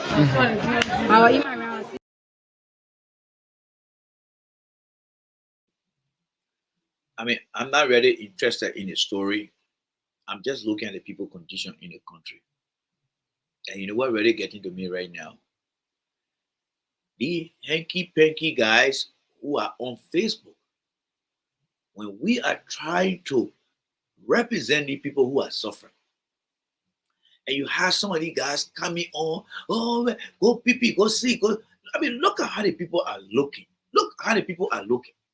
I have not been seeing video in the past, but I have not seen any video like how you actually see the people suffering like this. I have never seen any video like this, to be honest with you guys. This is so sad. I mean, look at the people condition. Very, very sad. Very, very, very sad. Look at the people condition. Wow. Let's keep listening, folks. Let's keep listening and watching. I tell my brother, I say, "Oh, you making your kuya." Chat chicken say, "Go moving from here. Go what to the highest stuff." But now so much I say, "Okay, I'm 4 different times." The even best man feature me, but he left me across the road. He will come here to all the people they pay law. So cover them go. A personal feature, man. How long you been living in the community? I said, "Oh, yeah, only a beach part of my business, almost 15 years." 15 years you've been living here. Do you know of a ghetto or somebody selling drugs in the community here? I don't know how selling drugs. Have you seen drugs dealer in the community? No. Tolerance in the community? No ghetto yet. Have you people been sleeping with fear in the community? We come with we come on the beach 4 o'clock, 3 o'clock in the morning. We work on the beach. I can't nobody get hold you. Nobody get am again. We draw us our office leaders and them money go in it. Nobody get am. But yes, about on fire. Okay. All right. Your name again? Thank you. But we are staying in a small town community where we are examining views from citizens in the small town community. We're talking to schools of community dwellers, talking because government says they came here to raid the community, that they had drugs in the community. So we also talking to dwellers in the community, parents, people who have been living here for more than 15 years. We want to know whether they have been terrorized, how they feel in the community. So keep watching, keep tuned. So that folks for there's a journalist from here in just spoke mentally telling to the fat falling that happened yesterday on the reason isn't telling to the riot with citizens and the Liberia National Police. So stay tuned, we stay on the fat falling. All of the fights here has been very accurate in terms of the information here. Instead of being one-sided in reporting, we've started after covering yesterday even to also bring you views from my constituents or residents from the small town community. Listen to the LDA. It was being alleged that they came in small town to arrest the drugs, but then we also here to hello, ma'am. Mike, come here. Hello. Your name? Choice. Okay, how you doing? I'm going. How long you been living here? No, I'm living here. You still don't live here? Yeah, I can. But how long you been here? Roughly, I think 5 months now. 5 months now. But you were here when the situation took place yesterday. Yes, I was here. You were here. How you feel? What happened? What you can tell the people? Well, for us, we have pressure fishing. And when that thing took place, when we saw the group running here, and then we sat down here, we were not able to run anywhere. We stay right here until everything came down. So that they are happy. We were sleeping. I tell my mother, she heard a sound, and then how she went and woke everyone of us up in the house. I think around 4 o'clock, yeah? At the 4 o'clock. Now I happy when we got up, we never came out, we just into it. Okay, all right, man. Thank you. Thank you. Thank you too. So we stay in a small town community. So we are reaching to the chairman.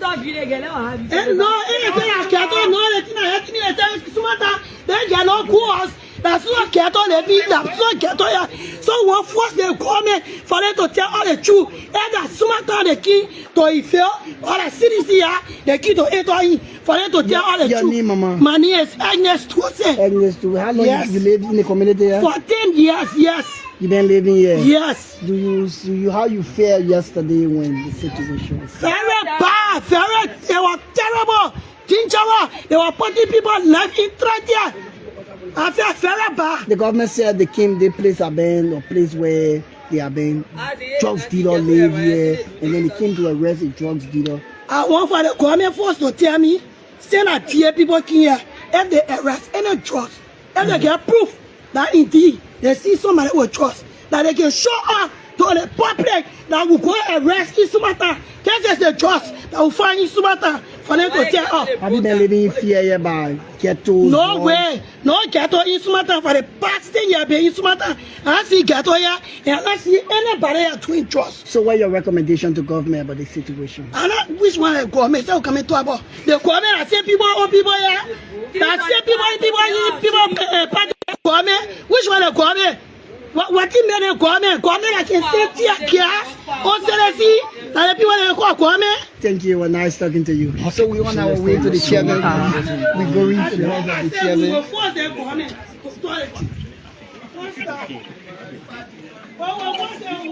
So you're still here?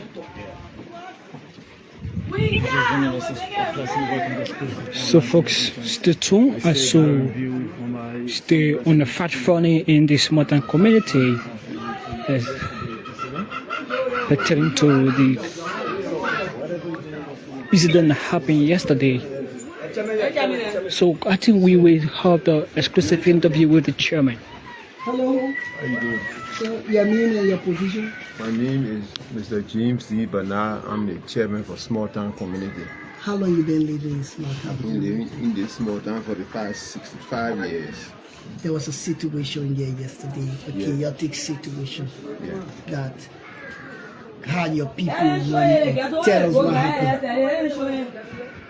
Okay, firstly, I don't know what is happening in Liberia nowadays. There's a need for peace and tranquility. After election, it is peace that all Liberians are yearning for. And the government is the institute that is responsible to establish that peace so that the people can benefit from it. But I'm getting to see that the current government that's supposed to be promoting peace is instigating chaos. All right.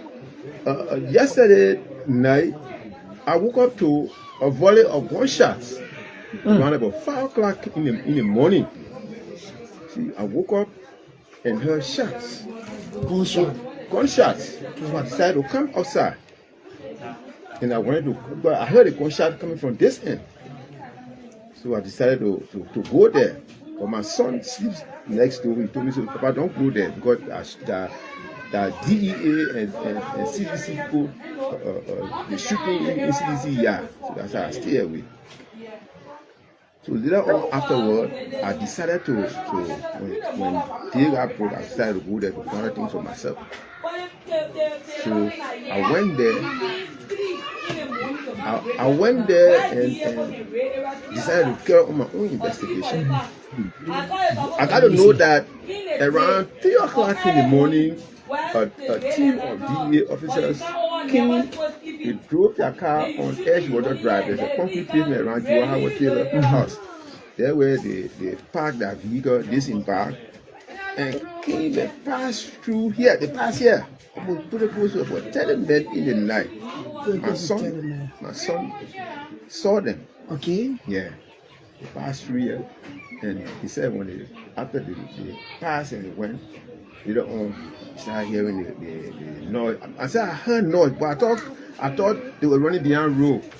But later on, when I heard pow, more than 3, 4, 5 shots, it appeared to me that something else was wrong. And later on, he said he heard gunfire and there were noise and people were running. People, even some of the DA officers that went over there, some of them ran back, and because they didn't know, most of them didn't know the community.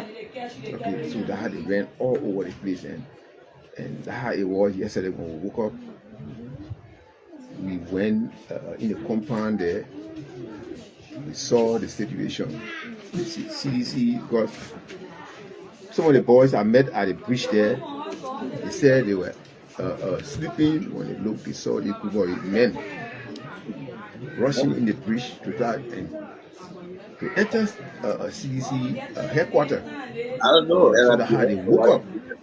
Because the guy told me that both of the other guys were asleep. So they raised the alarm and that's how they got up.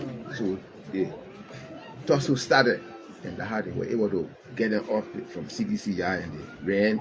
Apparently they went back to that vehicle and they were able to get back there. So the reaction from what they did, because you see, 3 weeks ago, a column of police officers were at JR gas station there. Okay, we went to investigate as to why they came near CDC headquarters. They said they learned that there were some EPS officers that were about to stage a demonstration or what have you. But from my own investigation, because I personally took off and went there to find out, to ascertain as to whether it is true these guys want to stage, and there was nothing there. They stayed ever so long at the gas station. I took off my time and went at the gas station and walked among the police officers. I walked there to see what they actually went there for. You know, I came back in CDC. Having noticed that there was no confusion in CDC yard, there was nobody forcing there. 10 of those guys, well armed, decided to walk and come towards CDC fence. For me, which spelled a provocation, because if you you have one election and there's always tension between, you know that there's tension. So what you do, if you got the idea that that's why this security institution have agent.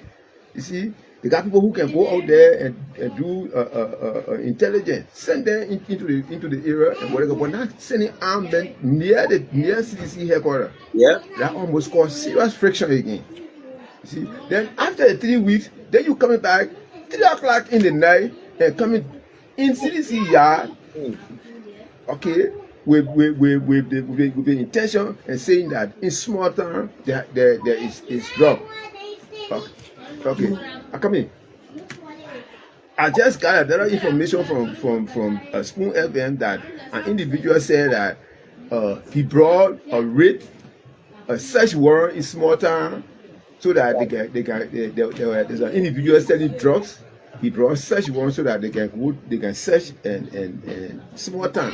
But I don't know where that individual is. I've not seen the eyes on that person. And I don't know of any search warrant that was brought in small town. The only document that I received of late was a resurveyed notice as a church here. They call them Lehot Baptist Church. They gave me a notice of resurvey.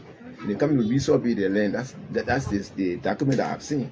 For somebody to bring a search and seizure warrant here for drug business and small town, I don't know. Maybe that is in my dream, but I have not seen any individual living in small town engaged in drug activity. So, following yesterday's incident, were you guys able to identify any of the guys' name? No. To be quite frank with you, I didn't see any of them, because I got outside after the break of day. But that incident occurred in the night.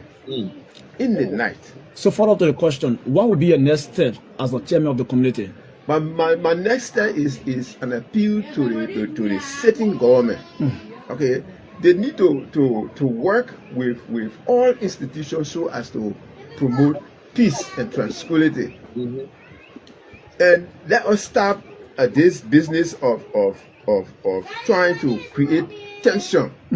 Because when tension arises, maybe one or two individuals are creating the tension, but the rest of the people at the end of the day, the end product, people will feel it, and especially us here in small town. Okay, what if yesterday when they entered small town and it happened that small CDC, when the small town CDC people had arms. And they started to exchange fire. You know what would have happened? People near the CDC area there would have found more than 10-15 bodies here because people were running helter skelter. With this situation, how the community dwellers have been feeling since yesterday? Are they in fear? Fear. In fact, last night I left my husband 7 o'clock up to 9. I did not want to use megaphone. I went from door to door. If you can ask them, I went from door to door. I told them, let's cut up our daily activity as of now. Let's go indoors because we are getting information that the police plan to come back. And we don't know where they are coming and what force they are coming with. So everybody citizens have been living here. We are living here in complete fear. We are living here in complete fear. So with the information that you guys are learning that police are wanting to come back. What your position as a chairman? My position as a chairman is to get to the government. We have to get to the government because it is the government that controls the police. All right.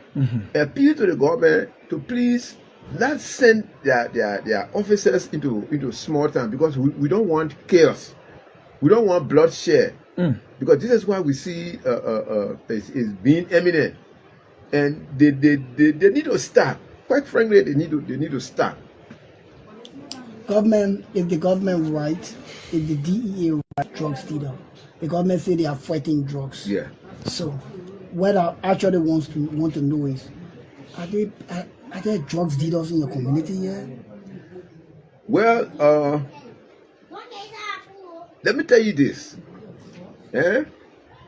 I just left about 2 hours ago. I just left from beyond Era. You know the Era supermarket near Pamoma there. I went there in search of somebody. And I went to that place. I saw about 2 tents built. I saw the youth. I saw Liberian children. Their mother and parents are losing currently to drugs. But if you go all over Liberia, in my village, in Margivi, drugs are everywhere. Are there drugs dealers in your community? I don't have drug dealers in my community. I don't have any drug dealer in small town community that I know of. Are there people taking drugs, terrorists in your community? Well, I can't say that there are nobody taking drugs and terrorizing small town community. Since this situation, before this situation, how was small town people? Normal. It was very normal. Very, very normal. Very quiet. They were quiet too. Normal. Everybody go about their business and what have you. But since then, how the family have been living, how the kids have been now since the situation? Right now, they build confidence in us. Okay, because we pass around when the incident happened, we kept them indoors. But because of our presence, the kids are feeling free and they are. I think you can see them moving around, playing, and what have you. Okay, so your final statement my final statement goes to the government, current government. They should stop this business of creating tension so as to send us back to 1990, because this is what I foresee. Because once you you push a man against the wall and he hits the wall, the next thing he will bounce back. And we don't want that kind of situation. We don't want a bloodbath into this nation, Liberia. And this is a situation we find ourselves in. This government, it is a responsibility to establish and maintain peace in this country. So I'm appealing to the government to please do all within their power to make sure that they cut off these problems that are creating so as to stir chaos in our country. Okay, thanks. Okay. Your name again? James D. Bernard, Chairman, Small Town Community. Okay. All right, folks, you listen to the voice of.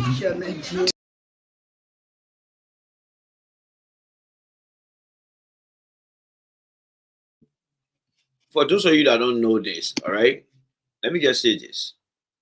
This is how the April 6th war started. The exact things that you see happening around the CDC headquarters. In 1996, Charles Taylor was president. He was part of the council, rather. Charles Taylor said he wanted to bring Roosevelt Johnson down to his knee. Excuse me. And they started going through that Rick Monroe, until that whole thing sparked. And people die. When you listen to older people that still live in our community, that means that he lived in our community for 65 years. This is someone who has seen it all after living whatever 65 years. And he telling young people that even in 1989, they were not in the age group. When he telling them that things I see. This man they call Boakai, to be honest with you guys, he is the remaining evil people that live in our country. Because Boakai should be the last person. Boakai should have the same mindset as that man. Because he has seen it all. But there's a man who comes and says, oh, I don't watch social media. The Liberia made a big mistake. The Liberia made a big mistake. And I hope that if Boakai leave this place, I hope that Liberian will learn a lesson. Because you know why? Boakai is not stranger here. It's a Boakai is not stranger. This is why Boakai and Ellen did. All right? This is one of my oldest posts. This is one of my oldest posts from 2017. Boakai had no vision. Ellen vision is Boakai vision. This man will bring nothing to this country. This is something that we have been saying for a very long time. That Boakai does not have any vision at all. But because of CDC, Liberia men say highness. That is why Boakai is in office today. 1985, Samuel Kanyado did not bring Boakai to office. Nobody gave Boakai any authority to be anything in our country. But because he lived long up to present, the current generation think that Boakai is somebody. Well, we're into a new week now. But when you look at the video images as the people move from one community to another, the people normal life is like people living in the land of Sabibo. I don't know how many guys watch a movie they call Sabibo. It's where they have all the slaves, the Israeli Jews that were in slavery. It's to call that place Sabibo. That's how the people living in our country. If that living condition is not something that somebody should cry for and feel sorry for the people, and then at night time you come in to terrorize the people, and Boakai is not saying anything. That woman is evil. That's all I can say. So, ladies and gentlemen, thank you guys so much. We will be back here tomorrow. Let us continue to come here and have the resourceful and encouraging conversation. I'm telling you, none of these guys that are running the platforms are doing any good to the people. You listen to the man, somebody on Spoon said, oh, the people, they worrying and thing, and nobody there to ask the man, how sure are you? What is your name? Nothing. So you got a radio station controlled by a criminal that is just manifesting this information and misinformation in the country, and people are there enjoying it. Only by 2065, that when we will start to listen to real radio stations, we start to see real things happening. Because if Joseph Boakai allow and still allowing this criminal to take to the airways, and he and his government officials are still appearing on that main radio station, my fellow Liberian, nothing there for me to argue about. There's nothing there for me to argue about. You all live in a well-made country. Let's start with America here. How many people who are on a federal investigation as criminal or even been convicted will have media power like how that criminal in Liberia is? That just tells you that the country is going nowhere. Thank you guys so much. May God continue to bless you guys. Let us pray for our people. They are suffering back there. Until then, have yourself a blessed day, and I will see you guys again. Bye-bye. DGT Gamad fragmentally pertaining to the current incident that happened yesterday, and he do emphasize on in his community in front of just video, and the police just come on their number parade. The DA came to arrest some drug dealer who they claim allegedly claim are in the community.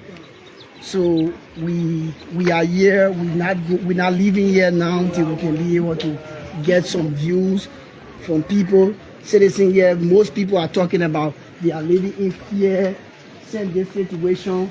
They're not going to bed peacefully. They're not doing their businesses. So we.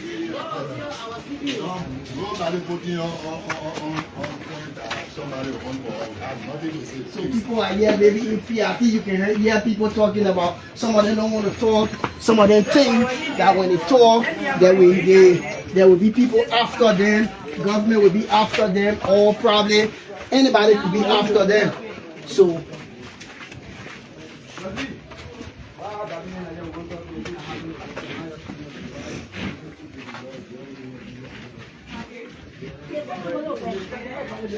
we talking to people. Can we talk to you? Can we talk to you? Where was going somebody. So folks, stay tuned as we stay on the fat falling. Stay tuned as we stay on the fat falling. Stay tuned.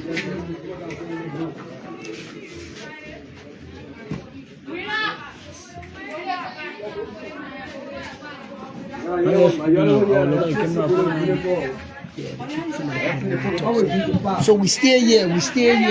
We will be going to another family house. We see people here doing their normal business. Somebody people plotting here. You heard it from the chairman Murph himself. He talked about people going to bed. He passed around the community, and people have been going to bed. People have been going to bed 6 o'clock. It's almost like curfew. They have been living in fear here since this situation. So people have been appealing to the government that when you come in, you should come, at least get the community aware, come in the day, so that the community is aware that you're coming to raid.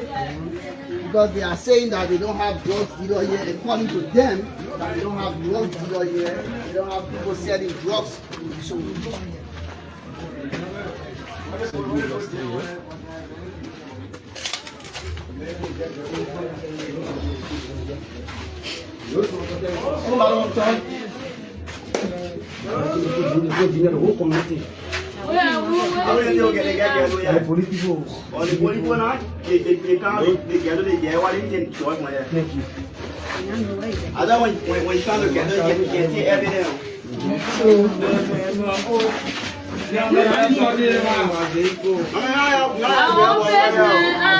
Who told me no. But I'm not faking. That's what I'm not faking. I'm where they go spoil the community. Come here, live in the community. How do you live here? All live here. Y'all get smoke? drugs. You can take drugs. We can't do nothing. But the guy boy are taking drugs. You don't know. But how you been living since yesterday? You people tell me the situation. Before yesterday, how you been living? No more. But since yesterday, you can watch TV, watch anything. Anyway, you want to come there or in the you can. Nobody will have I hope they say.